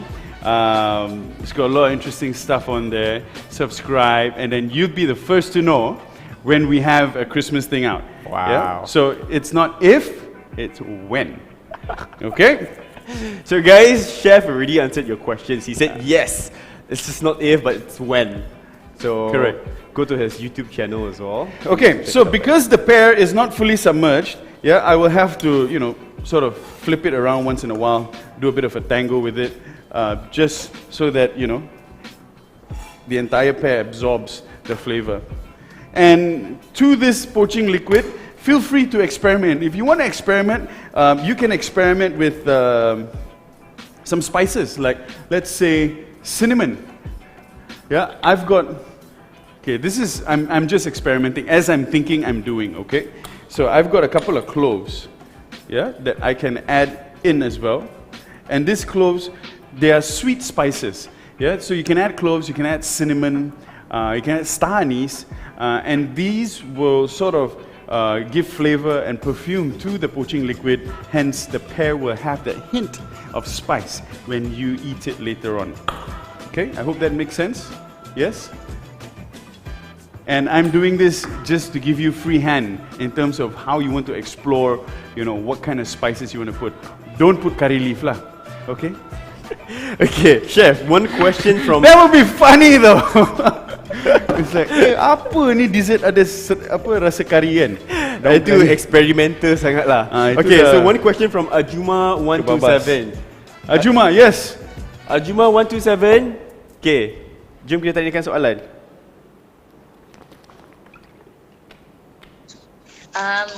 Tadi dia punya liquid boleh guna jus roselle yang dalam botol yang sedia minum tu. Berapa banyak dia punya sukatan? Can she use the juice roselle yang sedia ada? Boleh. Dalam botol? Boleh.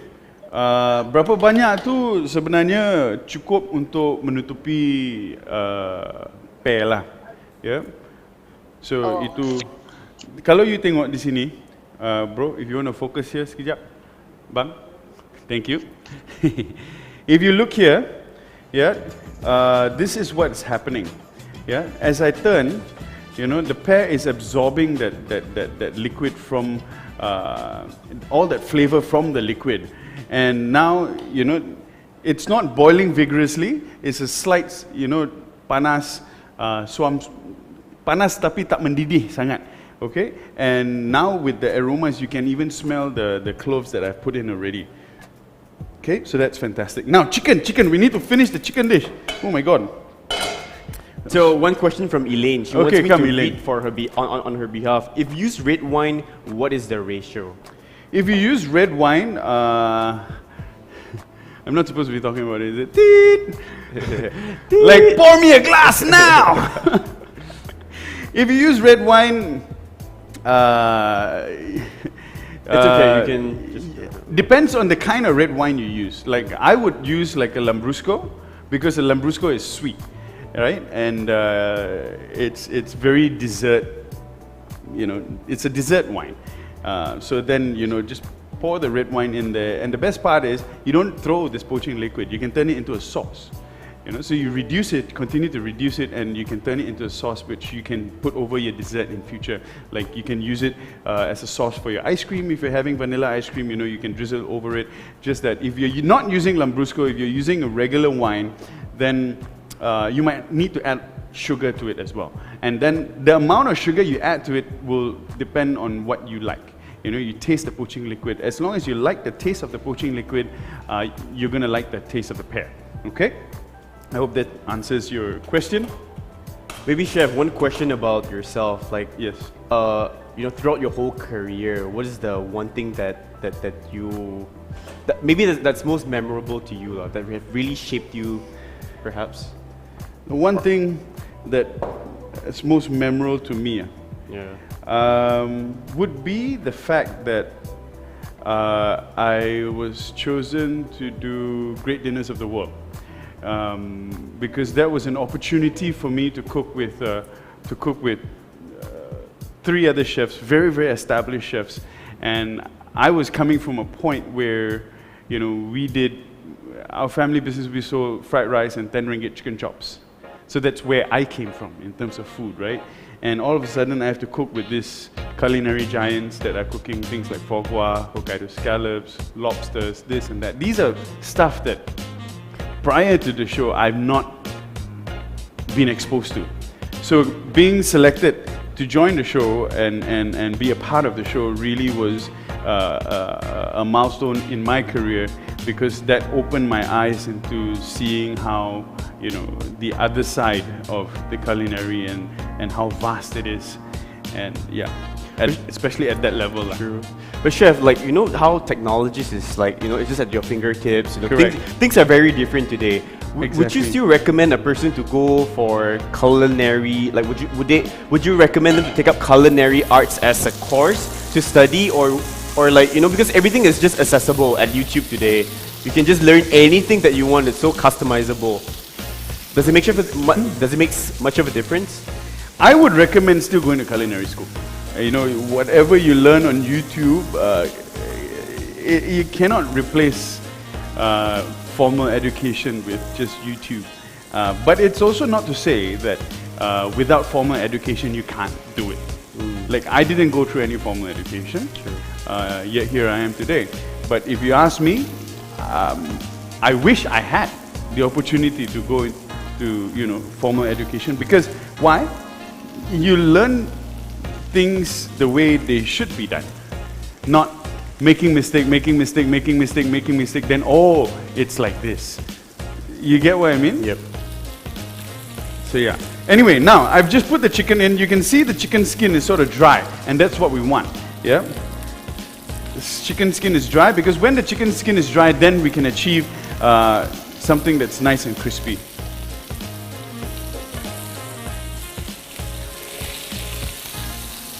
There we go. Fantastic.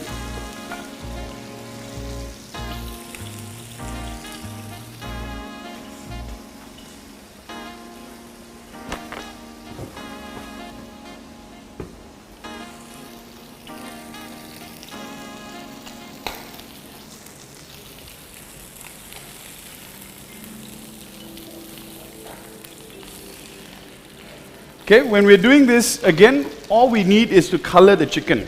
Okay, and then we are already ready to serve.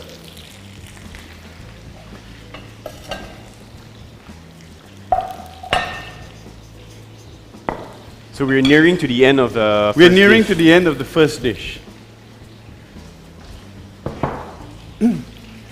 Okay.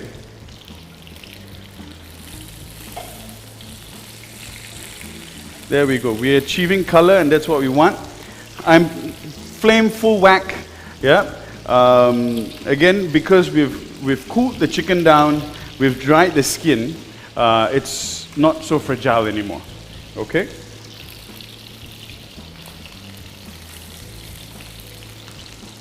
Okay. While we wait for the chicken, let's start plating.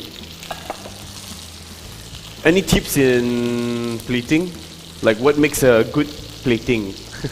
how do we make it aesthetic? That's what we're all about. The younger generations today, at least.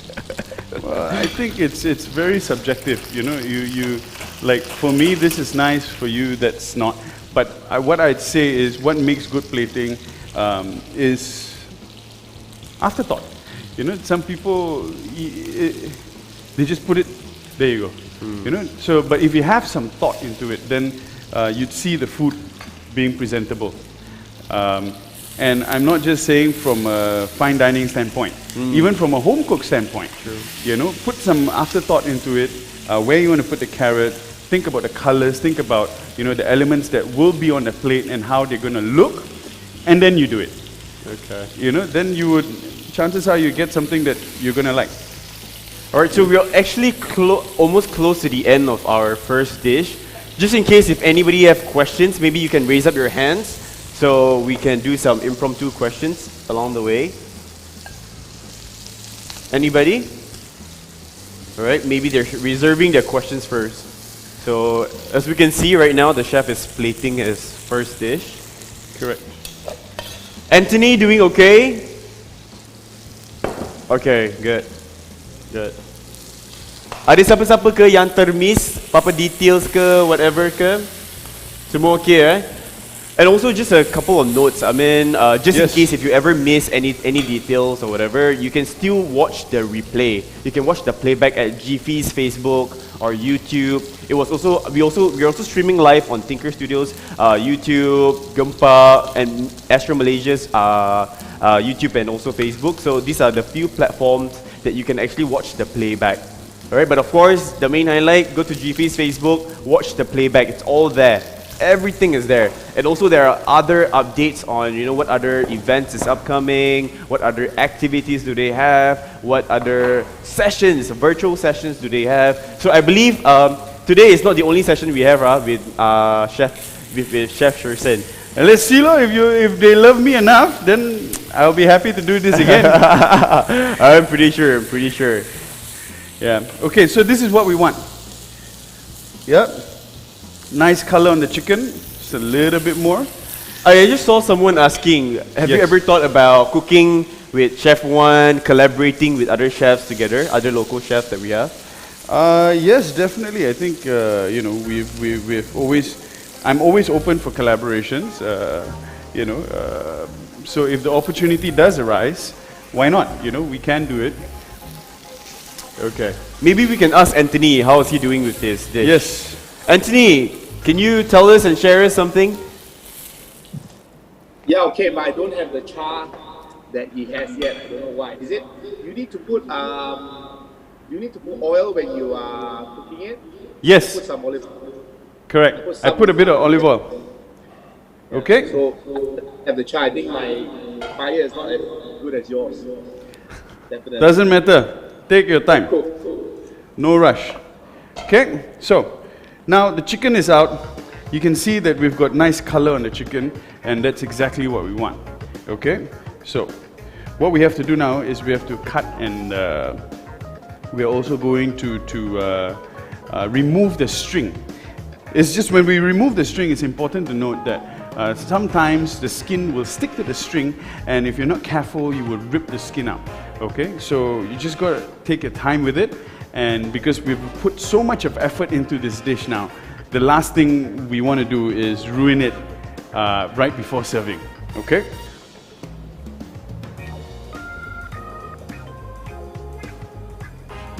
Wow, that looks really tempting, chef.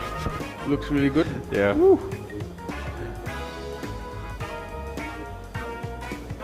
There we go. Do I have the scissors? Yeah, I do.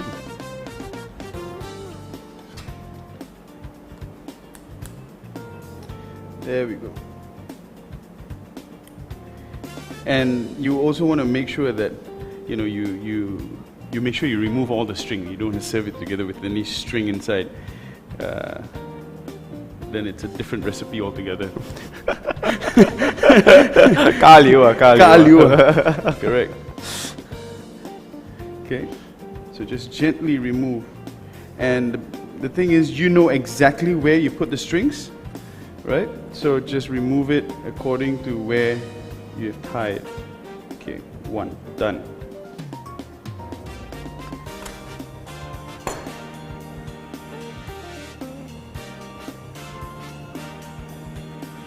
There we go.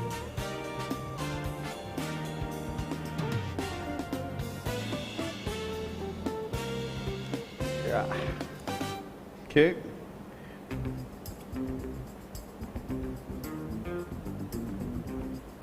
There we go. So just gently remove. Yeah, follow through to the back.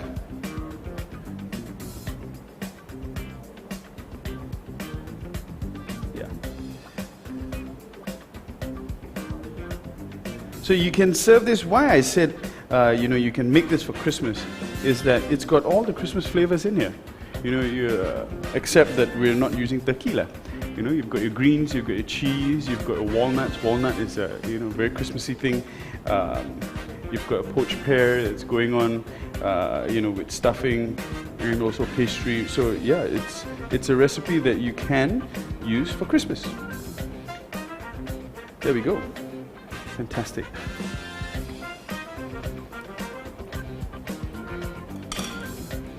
So now what we're going to do is we're going to cut the chicken and then we're going to plate. Yeah. So I'll be doing two different platings because we have extra, and then you can see like what kind you want to go with.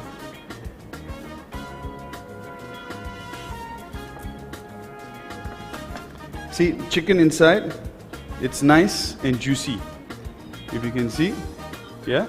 And this is achieved because, remember when I spoke a lot about keeping the chicken within its own juices, and it's cooking within its own juices, so there's no loss of flavor, there's no loss of moisture. Okay?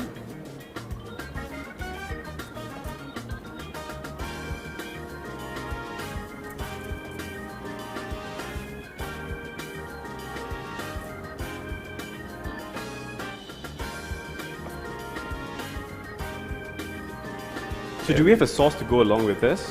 Or I'm not making a sauce to go along with this, okay. Simply because there is a filling. I see. Yeah. If we introduce a sauce, then you're like, which is going to be which? You know. Yeah. So that's why. So in total, the preparation for this dish is about 45 minutes plus minus, yeah? 45 minutes plus minus. I mean, yeah, you can. I'd normally be able to cook a lot faster if I wasn't talking.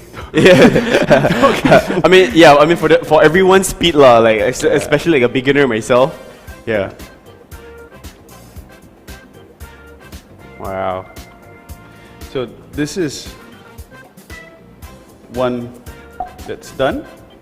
There you go. Again, oh, I mentioned I'm going to drizzle a little bit of lemon juice and honey.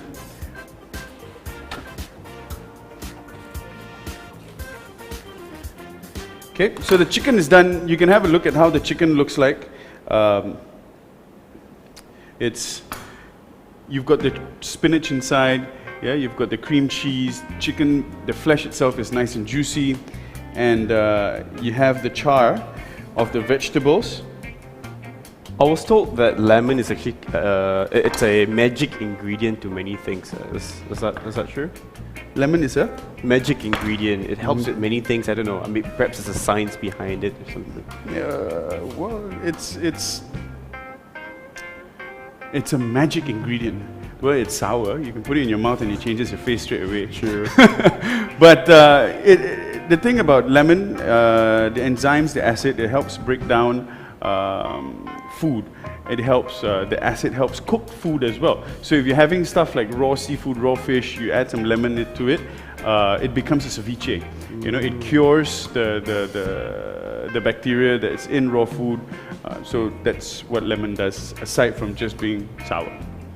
So I'm adding a little bit of lemon on the carrots, as I mentioned earlier. Yeah, just a little bit, and a little bit of honey.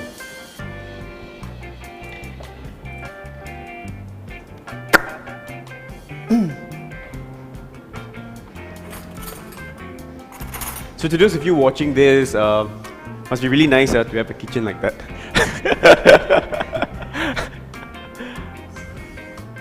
Yeah, so it's just a little bit of honey to sweeten things up. So this is one way. If your kids, what? I believe everyone is feeling really hungry. He's just right watching and like he's Yeah. happy eating there, right? Yeah. So yeah, this is our first dish, the chicken roulade with Brussels sprouts, carrots, and potato. There you go. You can have a look. Which side would look more amazing for you? That looks really tempting. Really delicious.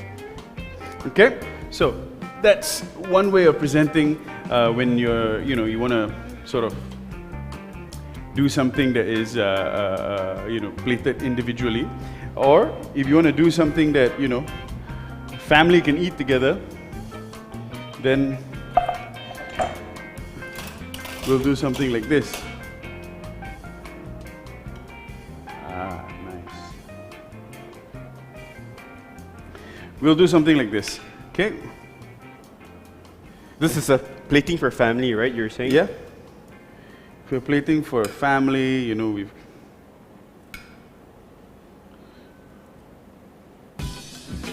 sort of mix it around so you got all the different colors there.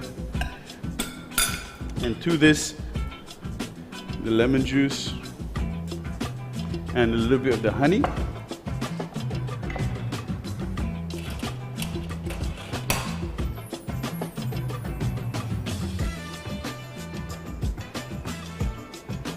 Okay, I've got one question from Facebook. What kind of Yes. honey would go best with the dish? Or any honey is the same? No, not any honey is the same. But I'd say your favorite honey. Your favorite honey? Because some people like, Manuka honey. Some people like the raw honey that has that tinge of sourness to it. So it's really your staple honey, if, for this dish. Because at the end of the day, you're the one eating it. How's it, chef? Good. Do you know how tempting is it for everybody behind the camera? Or the abang watching from the back, we're like, oh, shut it's up, all dude. your fault, and you know who's gonna get to enjoy it? Anthony. That's kind of true. Anthony, unmute your mic. Let's share. How's things on your side? I'm done. I'm not sure how it looks. Yeah. Wow! Oh, he did his own version of plating. Good job, brother. Yeah. Siap got sauce some more, huh? Yeah. Hey, you sure yours is home cooked food? It looks like fine dining there. Yeah. Maybe Anthony is doing his own version of show behind the camera. Yeah, exactly. Yeah. No, I because chef mentioned he doesn't do a roux, but I thought because I like things with roux or a little bit of sauce, so I think should do something. Cool. Have you tasted your chicken roulade? No, not yet. Too pretty to eat, right? Are you scared to taste or what? No, I'm not scared to taste. Is it time to taste it? Yeah, let's go, man. Dig into it. Go for it. Okay. All right, guys. So chef is done with the first dish. So does Anthony. He's practicing at home. following chef since just now, from the beginning until now. So I think we're gonna have that tasting session. So let's go with it. Wow. Yang lain yang tak masak, kita telan air liur je lah Itulah. Okay. So we got one more dish to go after this. The taste is good. Thank you very much, chef. You're most welcome, sir. See, everybody watching, eating.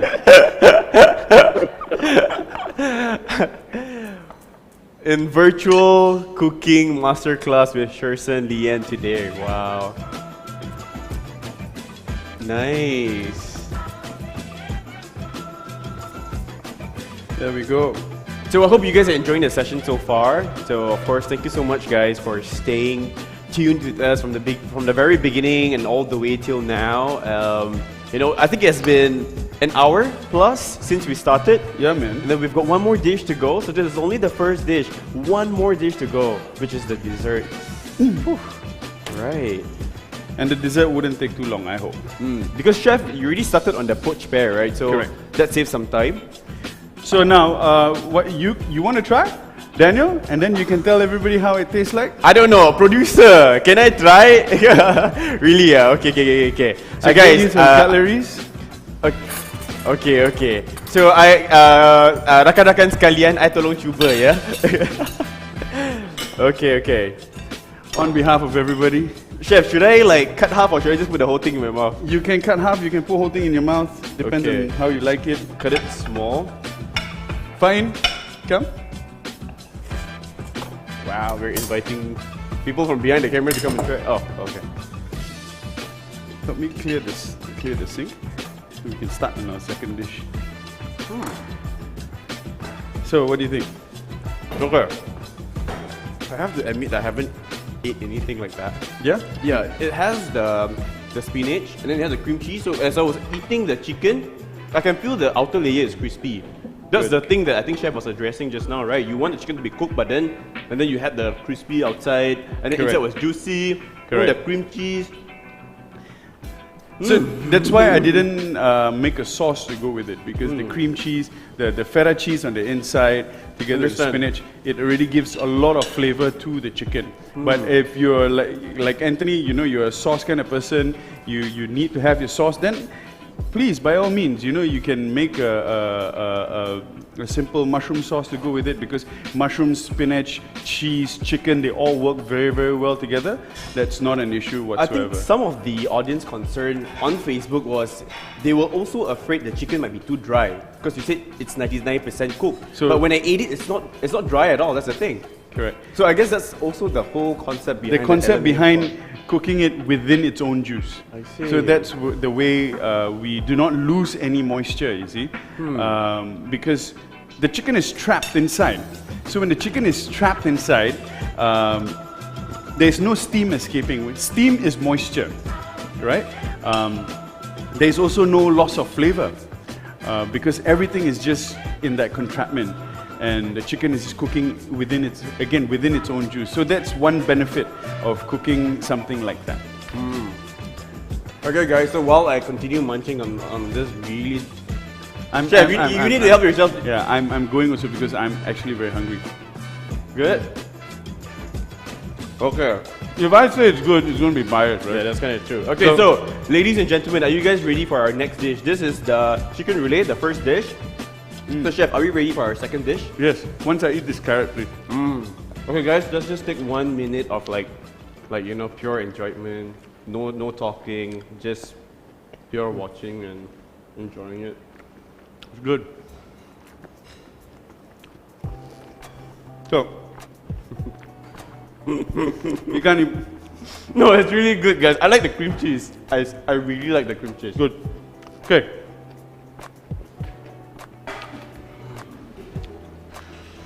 Sorry, guys. I gotta... Okay, anyway, so I hope everybody can follow up, and then you have your pens and your stationaries, you know, jot down everything. Kalau semua okay, can we get a thumbs up from everybody? All good? Oh, sorry, I can tengok you guys kat sini. Hi guys, alright, thumbs up, all good. Okay, chef, we're ready to proceed to our next dish. Maybe while we're waiting to be prepared, can you give us a little bit of brief on the dessert that we're about to do? Semua okay Line okay tak everybody? It's been good, right? Filo pastry pun sana. Nice. Okay, so about our next dish, as you can see, we've started here already by poaching the pear, and you can see the pear already taking on the color of the cream cheese lah pula of the poaching liquid. Yeah, and that's exactly what we want. So maybe some of them has just joined us in the live. Maybe you want to tell them what is the dessert that we're preparing for today. All right, guys. For those of you who've just joined us, welcome to Level Up. On the table. On the table with me, Sherson, and we've got Daniel there as well. Now our jobs are reversed. Daniel, you want to stand over this side and finish the other dish? No, I can never finish the last dish. It'll tak jadi lah nanti. So, what we've just done is we've done the chicken roulade stuffed with feta, spinach, and walnuts, served together with some carrots, Brussels sprouts, potatoes, and we're moving on to our second dish, which is a dessert, which is a very simple dessert, stuffed poached pear with filo pastry. Okay, so that's not very hard. But before we start,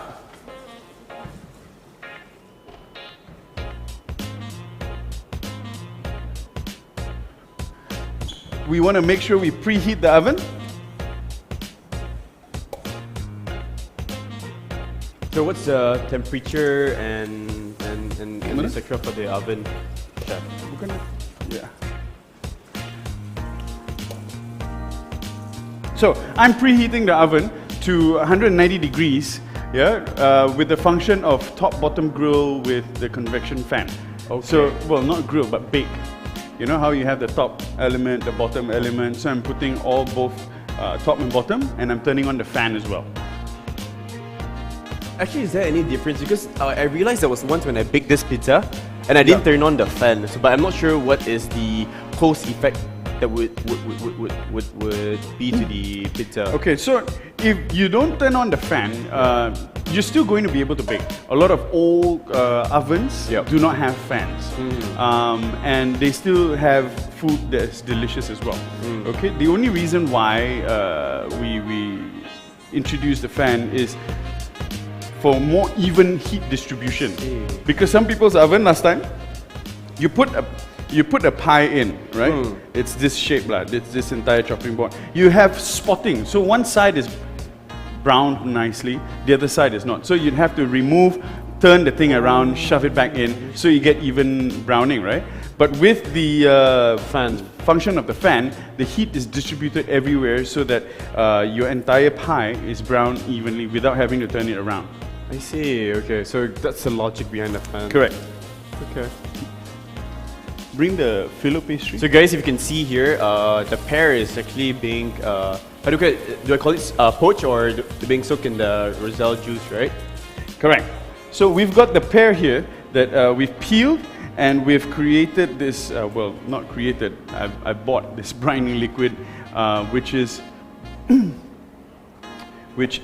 a grape juice, a non-alcoholic grape juice.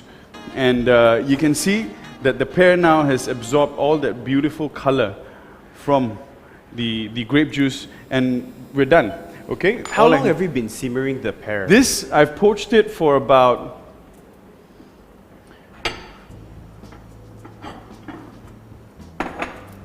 the pear is being poached for about, I think, 45 minutes?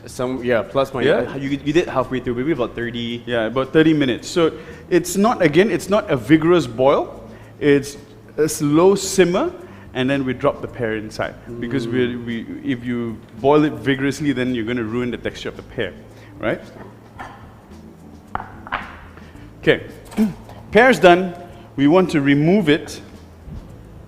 Chef, will it at any point, poaching the pear, it will become soggy and then if you overdo it, no? Overdo it. If you over poach, and if your temperature is too hot, look at the color. Yeah, it's got this nice purplish, maroonish color. Basically, it has taken on the color of the poaching liquid. So smallest fire can would do the job. Small fire. Okay. Small fire will do. Okay, now, same thing with the chicken. We're going to prepare the stuffing. I don't know why, but somehow after I have done the recipes, I realized, both my recipes got stuffing. So maybe it is meant for a Christmas thing, you know? Stuffing. Yeah, lots of Christmas dishes are stuffed. Correct. So here, now this cheese is cream cheese. The cheese we used earlier is feta cheese, which is slightly, firmer cheese. And cream cheese is cream cheese, like, it's nice and soft. I have got almond nibs. Then I'm adding it into the mixture. And this is to give that nice texture. Yeah, you can replace the almond nibs with pistachios, walnuts if you want to maintain using walnuts. I think Adrian, if he's still around, is Adrian still around? Adrian's gone. Cashew nuts, he mentioned. You can use cashew nuts and a lot of different kind of nuts, sunflower seeds, whatever you like. Okay. A little bit of vanilla extract.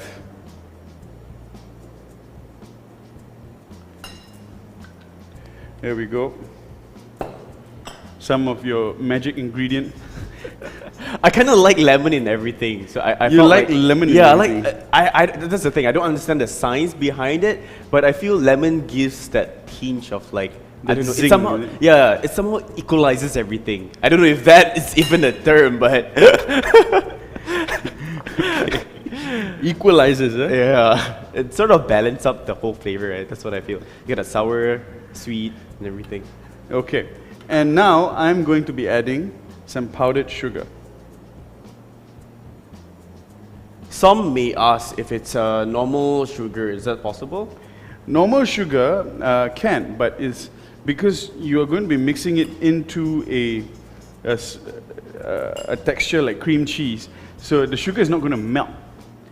You get what I mean? If you're using normal granulated sugar, that's why I use powdered sugar, because once it's combined, it's even already. I see. You don't get the grit of Like satu biji. Yeah, correct. Okay, so you just got to mix this around. And so you have the pear that's absorbed the flavor of your poaching liquid, right? That's sort of juicy, it's sweet, tender, but not too soft.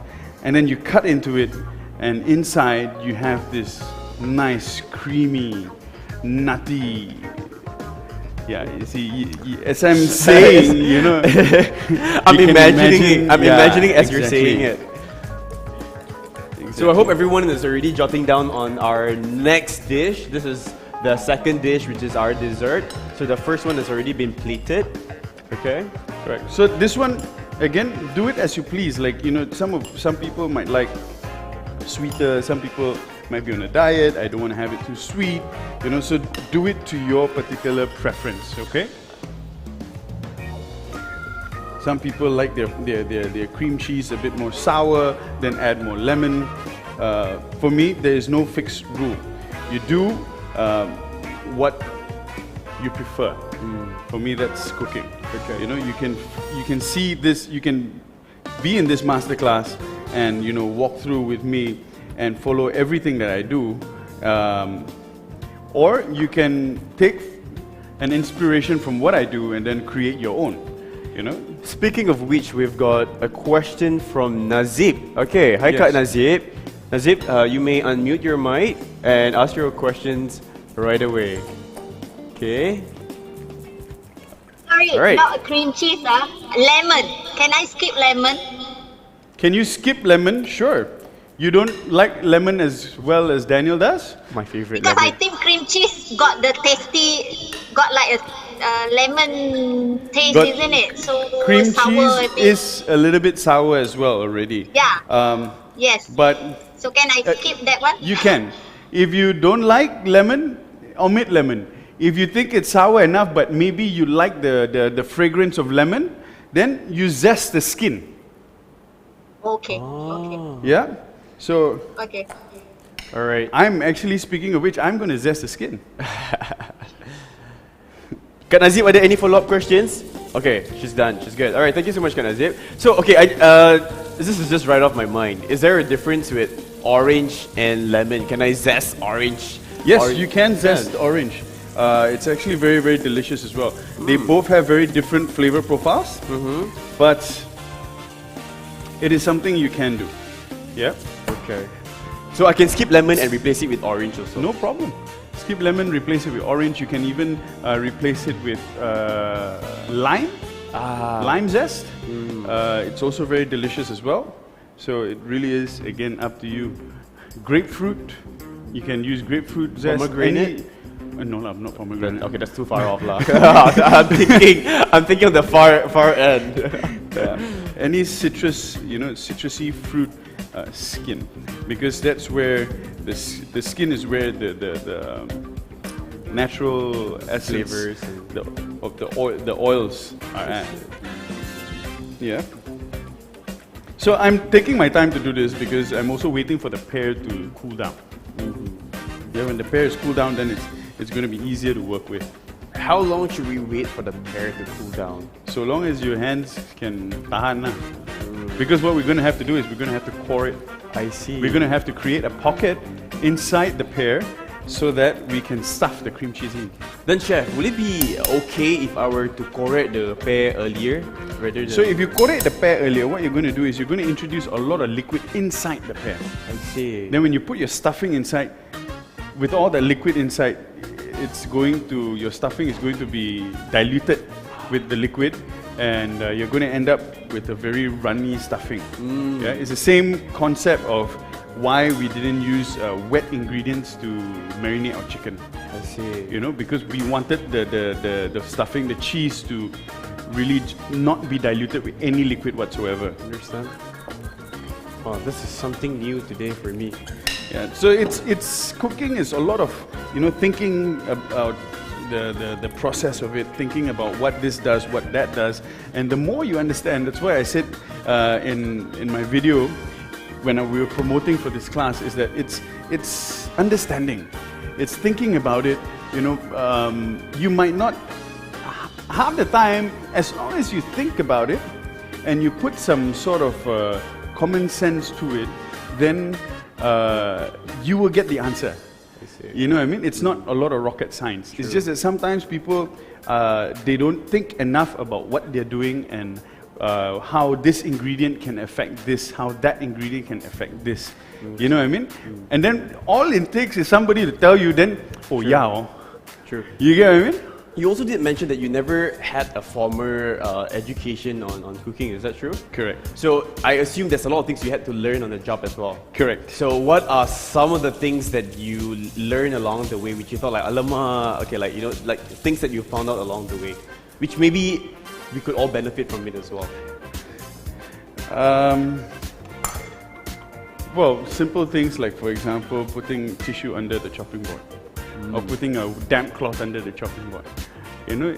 Yeah, of course, I don't know if culinary school will teach you because I've never been, but it's stuff that you pick up as you go in your career and you watch from other people.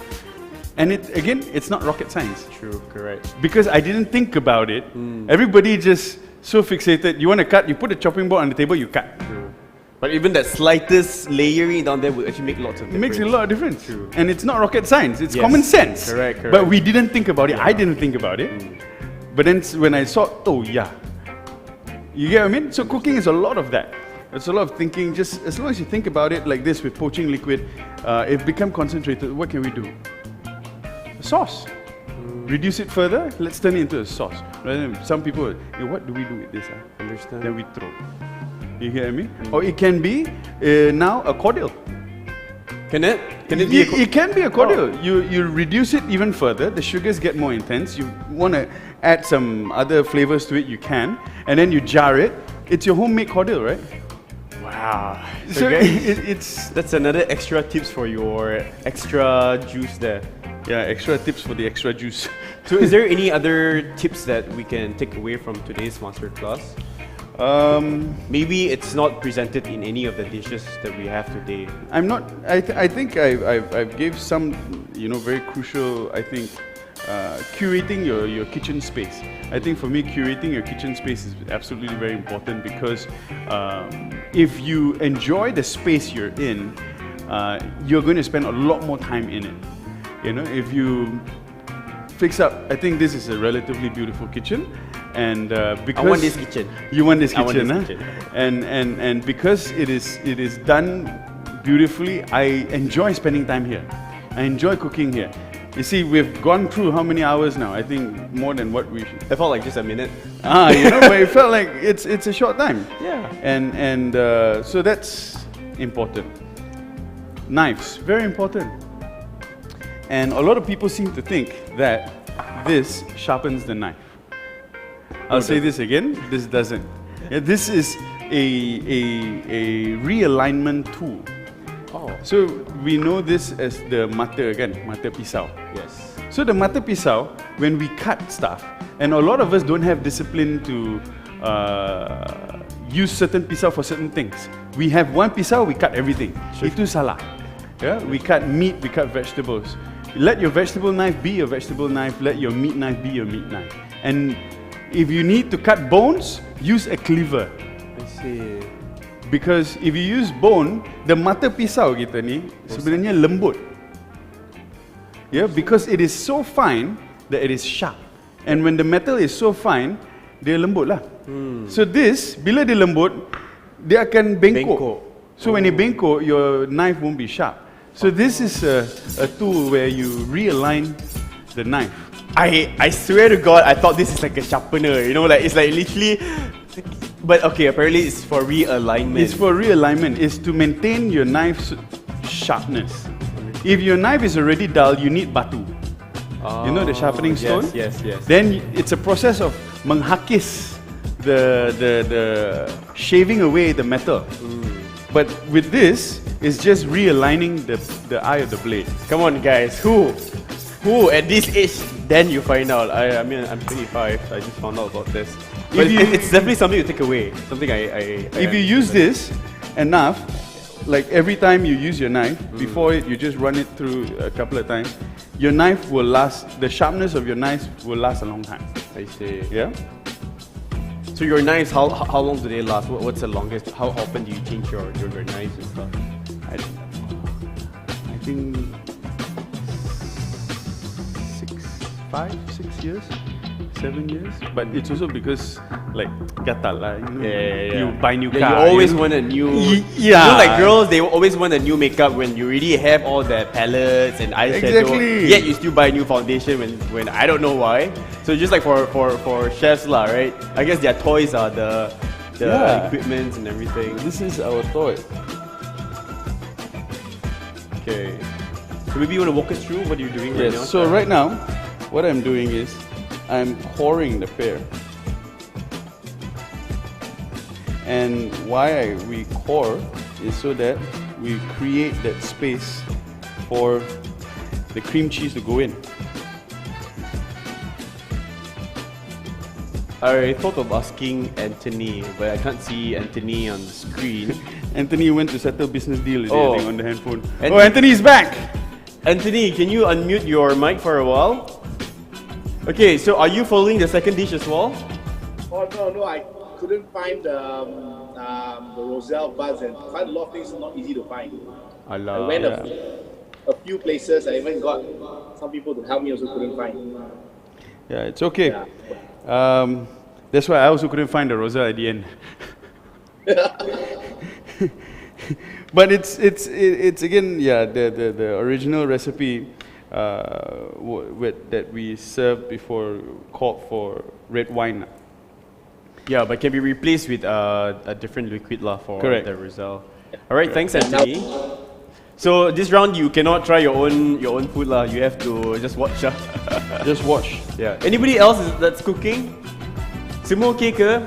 So we've got quite a number of audience here, but some of them Shy cat haven't asked any questions. Okay, maybe I nak petik lah, boleh tak? I petik someone just to communicate with you. Say hi ke, at least say hi pun tak apa. Okay, I nak petik nama, tu dia, Kak dah betulkan tudung dah. Okay, since you betulkan tudung, I petik nama you lah. Kak Zurahman. Zurara. Tak nampak. Okay, Zura, Kak Zura. Kak Zura Rahman. Hai Kak Zura. Hello, is she there? Dengar tak? Dia punya mic kejap tak dengar. Okay, cuba mic test. Dengar tak?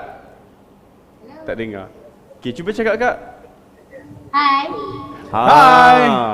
Apa khabar? Okay, baik. Alhamdulillah. Okay, Kak nak share tak your experience watching from the beginning sampai sekarang. Mungkin you nak ada apa-apa thoughts that you want to tell to our chef? Alright, actually I want to say thank you chef sebab ada kita orang masak. Thank you. Alright, and also all the tips. Actually kalau kita tengok YouTube ataupun mana-mana influencer yang masak dekat IG or Facebook, they do not share the tips yang knowledgeable yang macam someone macam professional yang beritahu ada things yang patut buat, yang patut tak buat So bila kita learn macam from the professional chef, I think ni cara yang untuk kita gain more knowledge and boleh improve kita punya skill dekat kitchen ni. That's all. Alright, thank you Kak Fantastic. Zura. Thank you. Okay, so we've got one question here from Yes. Manisa, and she wants me to read it on her behalf. Okay, this is not related to the recipe, but to the cookware. Yes. What is the pan material? Is it hard anodized or carbon steel or non-stick type? Which pan? The The pan pans I that you're use. using. These are non-stick. Because in my line of work, I run through a lot of pans. So I'm not someone who am keen on spending hundreds and hundreds of dollars on a pan. True. Because we do a lot of cooking. So for me, like this, what I'm using is stuff I bought from IKEA. You know what I mean? It's a non-stick pan. It does the job for me. You've seen how it crusts the chicken skin. A lot of times, it's not just because of the pan. It's also the knowledge that you have, on how you use the cookware. So that's for me. I hope that answers your question about what I use. Okay. It's an everyday thing. All right, so we've got one question from Nazib. Hi Nazib. Hi Kak Nazib. Okay. Can we use the dry roselle? Dry one, the one that in the hypermarket or whatever, that one? You dried roselle. I've not seen dried roselle. I know, got. Yes. You could, I guess you could. Because it's like dried fruits, like that. I see. You could, can also. Because what you're doing is you're going to be adding water and sugar to it to hydrate the roselle. And once you hydrate the roselle, then you're going to it will extract all that properties from the roselle, the taste, the flavor, the aromas, and also the color. So you can use dried roselle. Tapi Kak Nazib, is this roselle yang jenis macam asam there's like some. Yes. I just wondering that one. Yes. Can asam, like the roselle is like asam like that. That one. But it not taste that sour kan? Dia manis juga. The jeruk I tak pernah makan, so I don't know. Oh, boleh that one? I tak pernah makan, macam mana tak nak pernah tahu? makan. I pun tak pernah makan actually. I haven't tried that before, so I wouldn't know. Okay. Yeah. So, okay, we have. Okay, all right. We have our pears done. Okay, we've cored it already. As you can see, there's a hole inside. So it's a cave. We're going to fill in our cream cheese.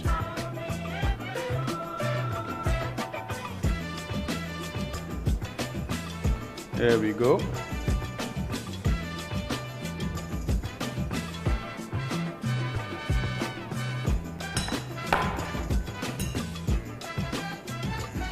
And fill it up. That's it. Okay. But chef, never have I ever thought of, putting cream cheese in a fruit like that. I would say this is a really new, it's very enlightening for me Yeah? to watch this, yeah. I hope it's delicious. I'm pretty sure it is. I can't wait. I mean, looking at it, it's really tempting lah. Yeah. So it's a you get what you expect from it is you get something that's juicy. Yeah. At the same time, it's something that has a bit of richness to it, and not to mention the texture in terms of the different texture that this dessert is going to have. So we've just done the pear. So texture of the pear, then you have texture of the cream cheese, and then now we're adding another layer of texture, which is the texture of filo pastry. I see. Okay, we've got one question from Edwin. Yes. Can you take a question? Sure. Okay. Edwin. Hi, Edwin. Hi. Can you hear me? Hi, Edwin. Wow, that's a new voice. There were only a few same people Hi. talking. Good to have someone else. Hi. Yes. I have a question. How do you maintain a cast iron pan properly? How you maintain cast iron pan properly? It's a process of seasoning it, right? So you rub salt on it, and that sort of takes out a layer of the properties that will cause the rust, etc. And then once that is done, you heat it up, and then you pour oil over it. Then once the oil is poured over it, you remove the oil, and what you're going to do next is you're going to just wipe it down, and then you keep it. So that's the process of seasoning, which has to be done from time to time. And then also, it's not just the process of seasoning the pan, but it's also the process of how you wash the pan, how you clean the pan. With cast iron, if you use too much of detergent every time you wash it, you're taking away moisture from iron. You're taking away the oils from the iron, not moisture. And when the iron loses all that oil, it's going to rust. You see some people cast iron, they leave a long time, and then rust develops. That's honestly why I don't really bother with cast iron. I mean, a lot of people, yes, it's a good product. It's a product where it improves the quality of your food a certain bit, but is it worth all the hassle? Is another question. Because a lot of people buy it, but not a lot of people know how to maintain it. Not a lot of people know how to keep it and use it properly. And then it ends up something that is an expensive item that's being left there, and you do not fully comprehend or maximize using it. And especially in Asian cooking. We in Malaysia, we're not cooking steak every day. You know what I mean? You don't take out a cast iron and cook sambal or cook curry. You know what I mean? So it's a cultural thing, it's the cuisine that we cook. That's why I say that I'm not really bothered by cast iron. It's because of where we are. If I'm someone who eats steak every day, then yes, I would invest in a cast iron.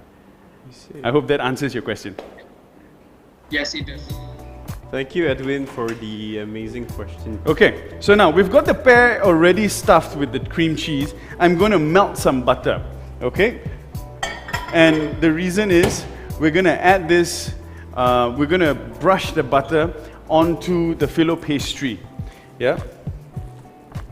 Which is going to be amazing. You can continue asking questions. Okay. I scared I'll interrupt you. Actually, this is my first time seeing things. This pastry itself. I mean, it looks like that. The Vietnamese popiah skin that's really thin. That one is the Vietnamese popiah skin is more translucent. Mm-hmm. This is more like your popiah skin. I see. But this is not what a popiah uses, right? It's different, right? It's different. Okay. Wow. So the poached pear is already okay. The poached pear is okay. now we're Maybe you want to walk us through what are you doing right now? Can. So this filo pastry is a pastry that is super thin, yeah? As you can see. Very delicate as well. And it's very delicate. Correct. So I just want to make sure that I'm not tearing it too much, because if you tear it, then you can't sort of wrap the pear properly. Yeah, you'll have exposed bits. So is it true that people overseas, right? Because this is from a series that I watched, but I cannot name it. Well, apparently there was one scene in that series. This dude, he will never wash his pans because he's also a chef, and he said, "Oh, we don't wash our pans because that's gonna take it." He was speaking to this American girl. So, does people overseas do that a lot, or like not wash their hands? No, the pans. They don't wash the pans. Oh, they don't wash the pans. They don't encourage washing the pans. I thought. No, I mean not hands. I mean, yeah, sorry. I'm hands. like, wow. You don't wash your hands? Why? Because what? Air tangan, is it? That is literally air tangan. So yeah, is that true? People overseas, they don't wash their pans a lot. I can't say for sure. Because let's say if you cook steak every day, yes, I wouldn't wash the pan if I'm cooking steak on a cast iron. I'd wipe it down, and then I keep it aside. So, but it's not relevant to us because we got curries lah, sambals lah, rendang lah. So, like for example, even in Chinese kitchen or like commercial restaurant kitchens, what you see is they will water, brush, throw away, and it's the next dish again. Yes. So, but that's some sort of washing also. True, understand. Yeah. Okay, we've got a question from Nazib, but she wants me to ask on her behalf. Yeah. The filo pastry, does she need to defrost it first, or how? So filo pastry comes frozen. I keep it frozen because of how dry it is. It's not supposed to stick. If you keep it in the fridge, it might tend to stick. It's like what? Yeah. So if it sticks, then we've got problem. Okay. There we go. Voila. Butter. So this is where it gets a bit sinful, huh? But dessert must be a bit sinful, lah. Okay. Then, or else it won't be a dessert. Correct. Or else you might as well just have a salad. Okay. The butter. I'm buttering through, and I'm applying a pretty, decent amount of butter. And this pastry, once we put it in the oven, it's going to crisp up. So you imagine you have the pear, which is, soft, tender. You have the cream cheese, which is creamy, And Chef, this is the same salted butter, right? This is the same salted butter, yes. Again, I only use salted butter. Even if I had to bake, I would still use salted butter. Butter. Yeah. Okay, we layer another on. There we go.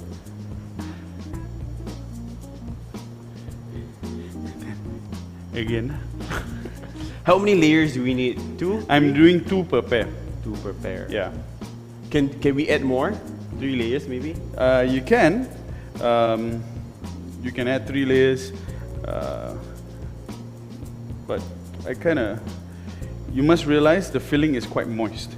So if you have too many layers, you end up with pastry that's too thick that is obviously going to be wet when you eat it because the pear has been poached, right?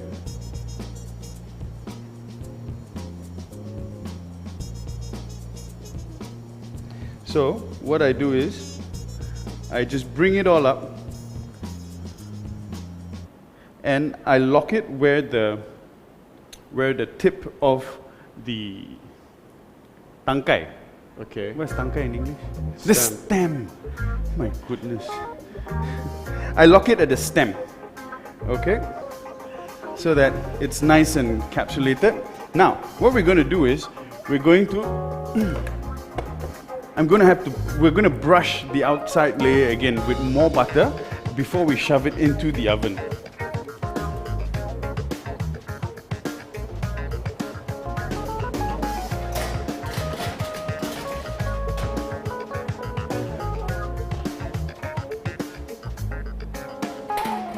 There we go. And to protect the baking tray, I'm just going to put a bit of parchment. This is so that, you know, we don't mess up the tray too much. There we go. Okay. This is one.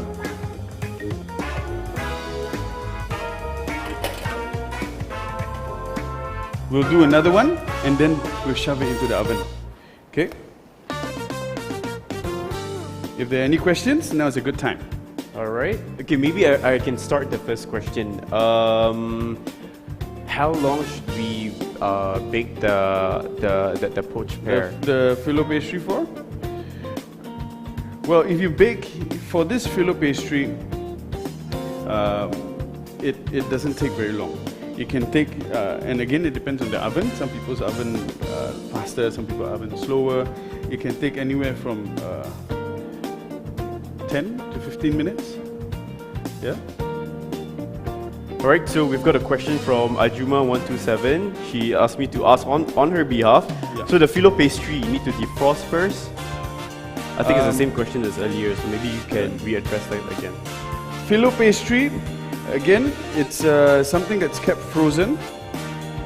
I do not defrost it. It comes dry. If we keep it in the fridge and it gets wet, yeah, that's a problem for us. Then you cannot use the entire thing. You have to throw it because that's sticking to each other, right? All right. Another question from Nazreen. Yes. Because her battery is running low, so hence she needs me to ask on her behalf. Instead of cheese filling, can we replace it with Greek yogurt to make it more healthy? Okay. Greek yogurt is a very runny product. So if we put it in, it's going to leak out. And it's going to ruin the texture of the pastry also. What am I doing? See, you talk about you. I come here, I'm supposed to take the butter. Okay, but yeah, the reason why I chose cheese, because cheese is not runny. Yeah, cheese is kind of thick, pasty. So that's what you can use. Something healthy. Let me see. Can replace it with maybe a pumpkin, sweet pumpkin mash. You know, if you like, it can go as well.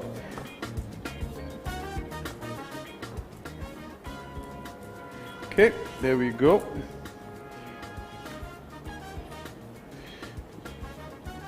Layer of butter again. So the other pastry that you can use for this recipe is you can use puff pastry. Yeah.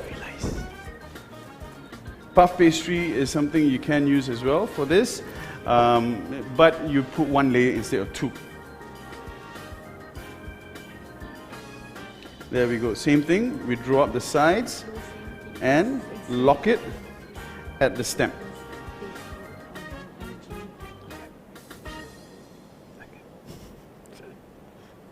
There we go. Nice.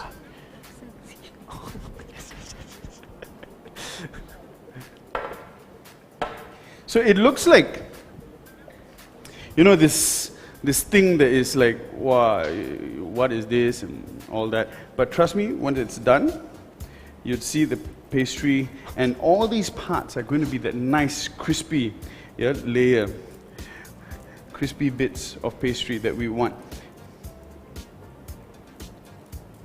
Okay, more butter again. And you want to make sure you cover every part of the pastry with butter, because if not, then your pastry isn't going to brown nicely. Yeah, it's just going to burn. So the butter is going to prevent it from burning. Again, this pastry is very, very thin. If you're not careful, if there's no oil or there's no fat on the pastry, it's just going to burn instead of brown and crisp up nicely.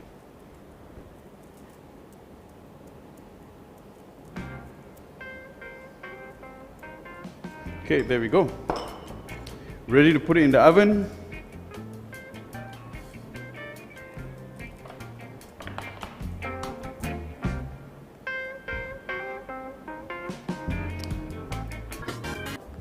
And for those of you before, so this is how it looks before. Yeah, you can toy around with the shape of it.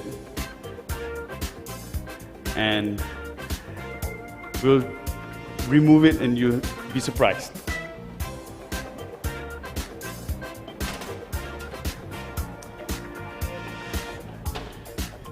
Voila. So now we wait for the pear to be done. If there are any questions, anybody, feel free to just ask away. Regarding the first dish, second dish.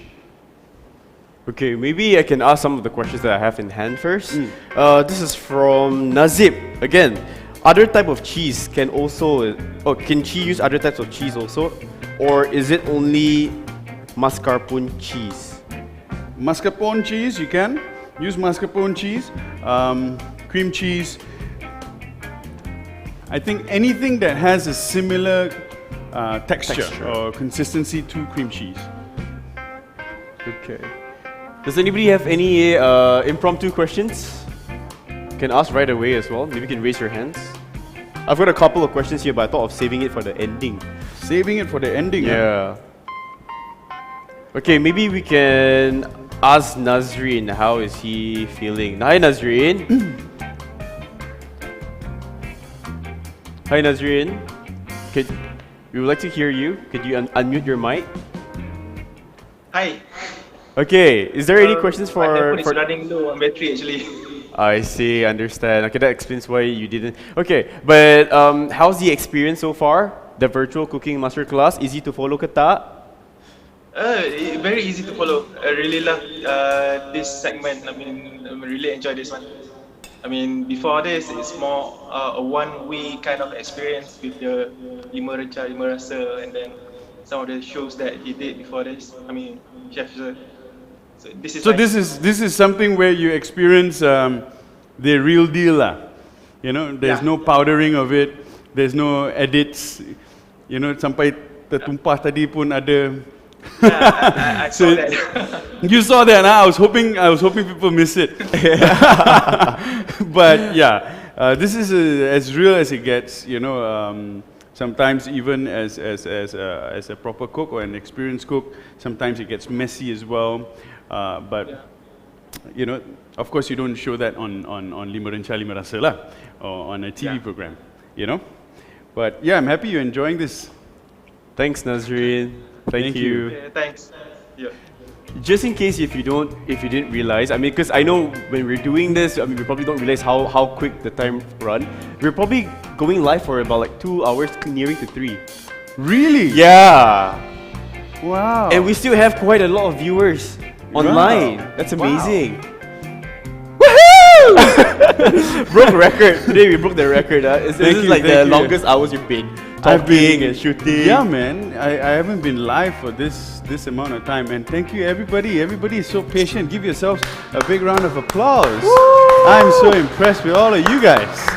All right, we've got one question from a Facebook Live viewer. He said, like, because it's almost 3 hours and he has to rush somewhere already, so he's hoping that he could stay till the end to watch the outcome. I don't know if you want to take the camera and show them what's happening inside the oven, just so that they will have, you know, some sort of an idea. But this alone would be 15 minutes, right? That's what you mentioned, right? This will take, yeah, about 10-15 minutes. 10 to 15 minutes. It's the first time I'm doing it in this oven, so we shall see. Okay. But you can see the browning. You know, it's happening already. Oh, there we go. So you can see the color turning. on the sides. And that's why I said it's important that we brush the pastry with butter, because if not, then some parts, especially the edges, are just going to burn. Yeah. See. Wow. So we're just waiting for, the entire pastry to even out and cook. Yeah, then we have something that is nice and wonderful. Guys, I can really smell it from here already. You can smell all that butter. Actually, my favorite, I mean, like, I would go for dessert because I'm a dessert person. I really like a dessert person. So, yeah, so I'm actually looking forward, because this looks like a fusion. So it's quite new for me.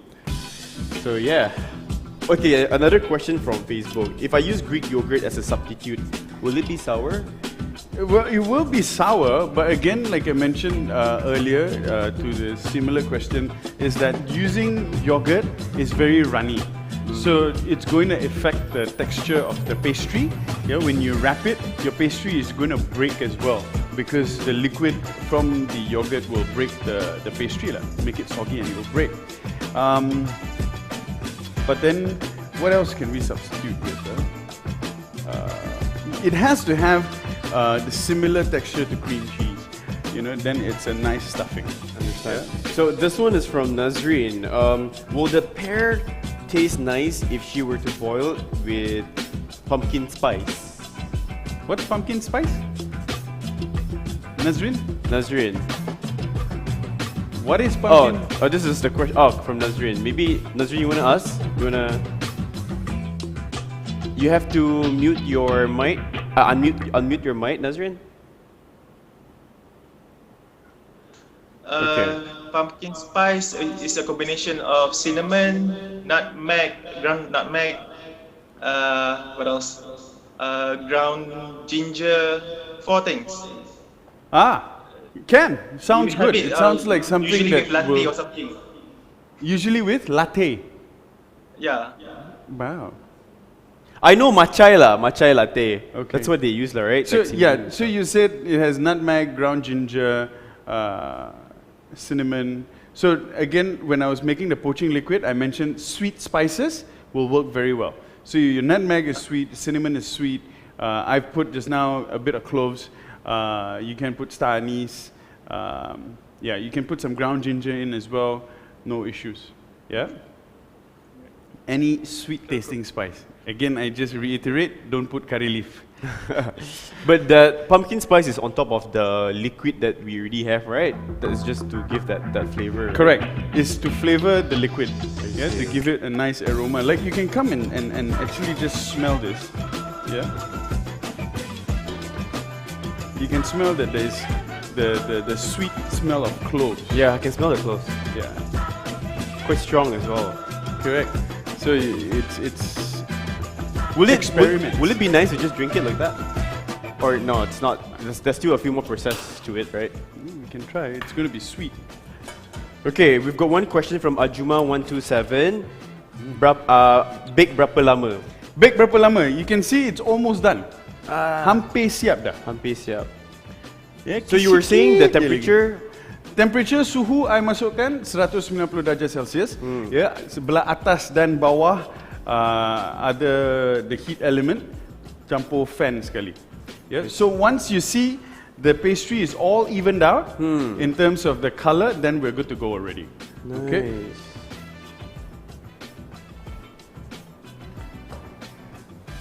So how will you be plating this? On the plate, no? I mean, chef, come on, very funny, You're very funny, After 3 hours, bro, my mind a bit like. But you also didn't realize it's 3 hours already, right? Yeah, I also didn't realize. So, this is a very simple dessert that I'm going to be serving it in its simplicity. Yeah, so we'll put the pear and we're going to be serving it with some ice cream. So you can serve it together with your favorite ice cream. So you have this, again, it's a bunch of different tastes, textures, consistencies, and also temperature. Something cold, something hot. The crispiness of the filo pastry and how buttery it is will definitely go super well with the ice cream. And then as you eat into the pear, you have that, nice, sweet, sour pear with rich filling. Then you add some more ice cream. Can we add honey to it? Does it? You can drizzle honey over it later, but I'm adding powdered sugar to it, so you know you can choose either or. I see. Yeah. But of course, guys, I think I will take this opportunity to thank everybody for tuning in since the beginning and all the way till now. I was checking the live. There were lots of people still online. Maybe some of you just joined halfway. So, ladies and gentlemen, once again, you're watching this virtual cooking masterclass.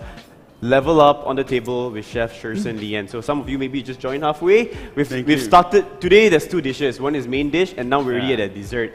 So if you have missed the very beginning, we can watch the playback at Jiffy's Facebook. You can also follow them on Instagram. They're also on Facebook. So hit that like button, hit that subscribe button, follow them, because from time to time, this is not the only program that we have. We have many other programs as well. So we've got stuff we do to do with fashion, today's with food, you name it, they've got a lot of contents as well. So do hit that like button, subscribe, check them out, and then also, Chef, maybe you want to throw some CTA. Where can they find you? Where can they see more of you in action? You were mentioning something about your YouTube channel. That's something that they can learn more from you as well. So yes, my YouTube channel, you can head on to YouTube. It's Sherson Lian TV. We've got a lot of very fun content on it. We've recently did something for Uncle Roger as well. We're waiting for his reply. So go over to the YouTube channel and check it out. We've got this brand new series called 10 Ringgit Plates. We're almost at the end of the series, but everything is still there. Then we'll be working on our next festive stuff that will be coming out. For Christmas, I assume? Yes, and Christmas. Woo! Yes. Alright, guys. Looks like we're... Oh, nice. Can I help you to close this? Yes, you can. Okay, alright. Guys, it's done! It's almost there. We're almost coming to an end. Yes.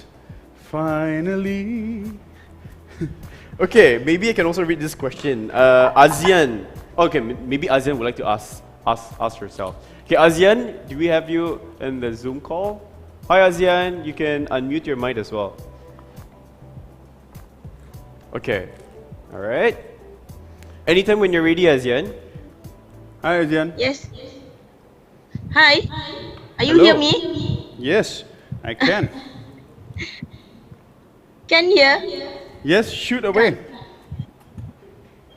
Okay, saya nak tanya. Apa beza minyak zaitun dengan minyak sayuran yang lain? Apa beza? Well, minyak zaitun dibuat daripada olives. Olives is zaitun lah. Yeah. Correct. Zaitun. And minyak sayuran lain, of course, the minyak zaitun is a lot healthier compared to, because there's a lot of health properties in olives, compared to your other vegetable oil. And the nutritions are richer in olives. So hence olive oil being a bit more expensive, olive oil being better for health. And that's why olive oil is also being treated very, very carefully. You have extra virgin olive oil, you have virgin olive oil, you have just regular olive oil. So dia punya tahap yang berbeza itu mengikutkan harga dan itu datang daripada cara olive oil itu diproses. So yang paling mahal adalah extra virgin olive oil, di mana itu kali pertama bila olive itu di-press, first press of the olives, and then the olives go through a second press. That becomes your virgin olive oil. Then it goes into your regular olive oil. So it comes down in terms of that process. But olive oil has a very low smoking point. So kita tak boleh guna untuk masak macam deep fry atau gunakan untuk masak yang berasap banyak-banyak sebab dia tak boleh tahan suhu yang tinggi. Dan bila kita masakkan dengan suhu yang tinggi, hilang dia punya nutrisi dalam olive oil tu semua hilang. Okay? So, we're just dusting a bit of making it snow.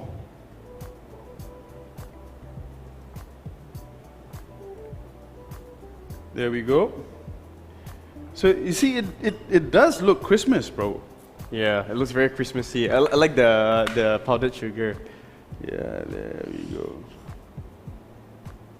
Wow. And we serve it with a dollop of ice cream on the side.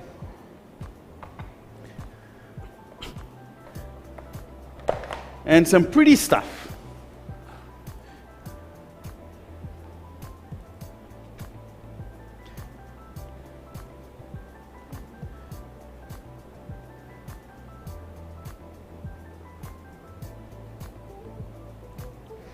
There are a lot more you can do with this. You can make crumbles, yeah.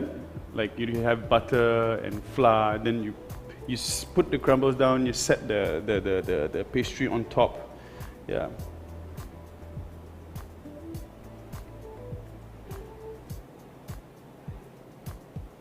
Okay, there you have it. Something that's simple, easy to make. You have the poached pear stuffed with cream cheese and filo pastry. Okay, now you've got to try this, right? You want to try this.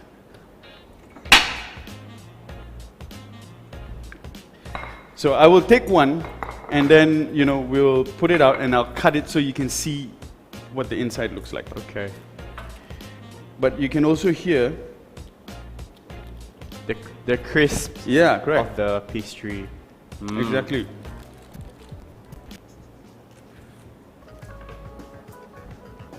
All right, I would also like to take this opportunity to mention this. Kia, she's among the local baker brands that are tuning in today, watching the live stream. Kia. So yeah, she's really happy to be watching this today. Yeah? Yep. Awesome. She's watching from Facebook, I would assume that.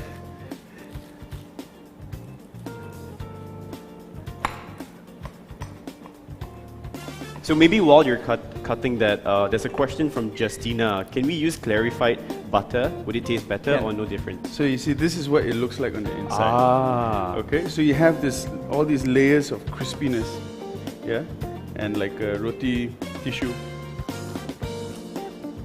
Now as you go in, you have the pear, you have the cheese. You can eat it all together, especially with the ice cream. Good. What was the question again? The question was, so good, can we use clarified butter? Would it taste You can use clarified butter. Maybe while you're doing it. Yeah, no problem. You can use clarified butter because the reason for the butter is actually just to have some fat so that the pastry doesn't burn. That's just it. Okay. Yeah. Alright guys, I'm going to be digging into this and trying it. We're done already, right? This is done. already the end. Oh, okay. We're done. We're done. So this is the first plating, and then this is the second one that chef is digging in. Wow. Look at everybody. Oh my god. Lapar kan, guys? Lapar kan? Everyone is just like, Najrin is like, tak apa, nanti try. Nanti try, okay? Nanti try. I get you can use that spoon. Come. Can. Right, maybe while I'm at it, I can also address to some of our audience. So guys, once again, it has been a fun session, right, chef? It has. Like I said, I'd probably do all this in under an hour by myself. But because I am distracting you, I'm talking and stuff. Yeah. I've been having such a good time with everybody. Yes, that's kind of Thank you so much. You've made my Saturday a happy one. Guys, hello. Come on, everybody. Woo! And also, chef, this is not your only audience. You've got hundreds more of a different audience from across all different platforms on YouTube, Facebook, from Astro Malaysia, from GFI's Facebook, Tinker, Gempa, you name it, they've got it all. So maybe you want to say any last words to your audience that's been tuning in since the start to all the way now. Guys, it's been 3 hours. I cannot imagine, I've taken up like half of your day. But I think it's been fun, right? I mean, the fact that you're still here, I really enjoyed it. I hope you've enjoyed it as much as I did. Once again, for more Sherson Lian content, head on to Sherson Lian TV. There's going to be more stuff that's coming out on YouTube. Also, if you want to taste something we've been doing, go to renchabysherson.com.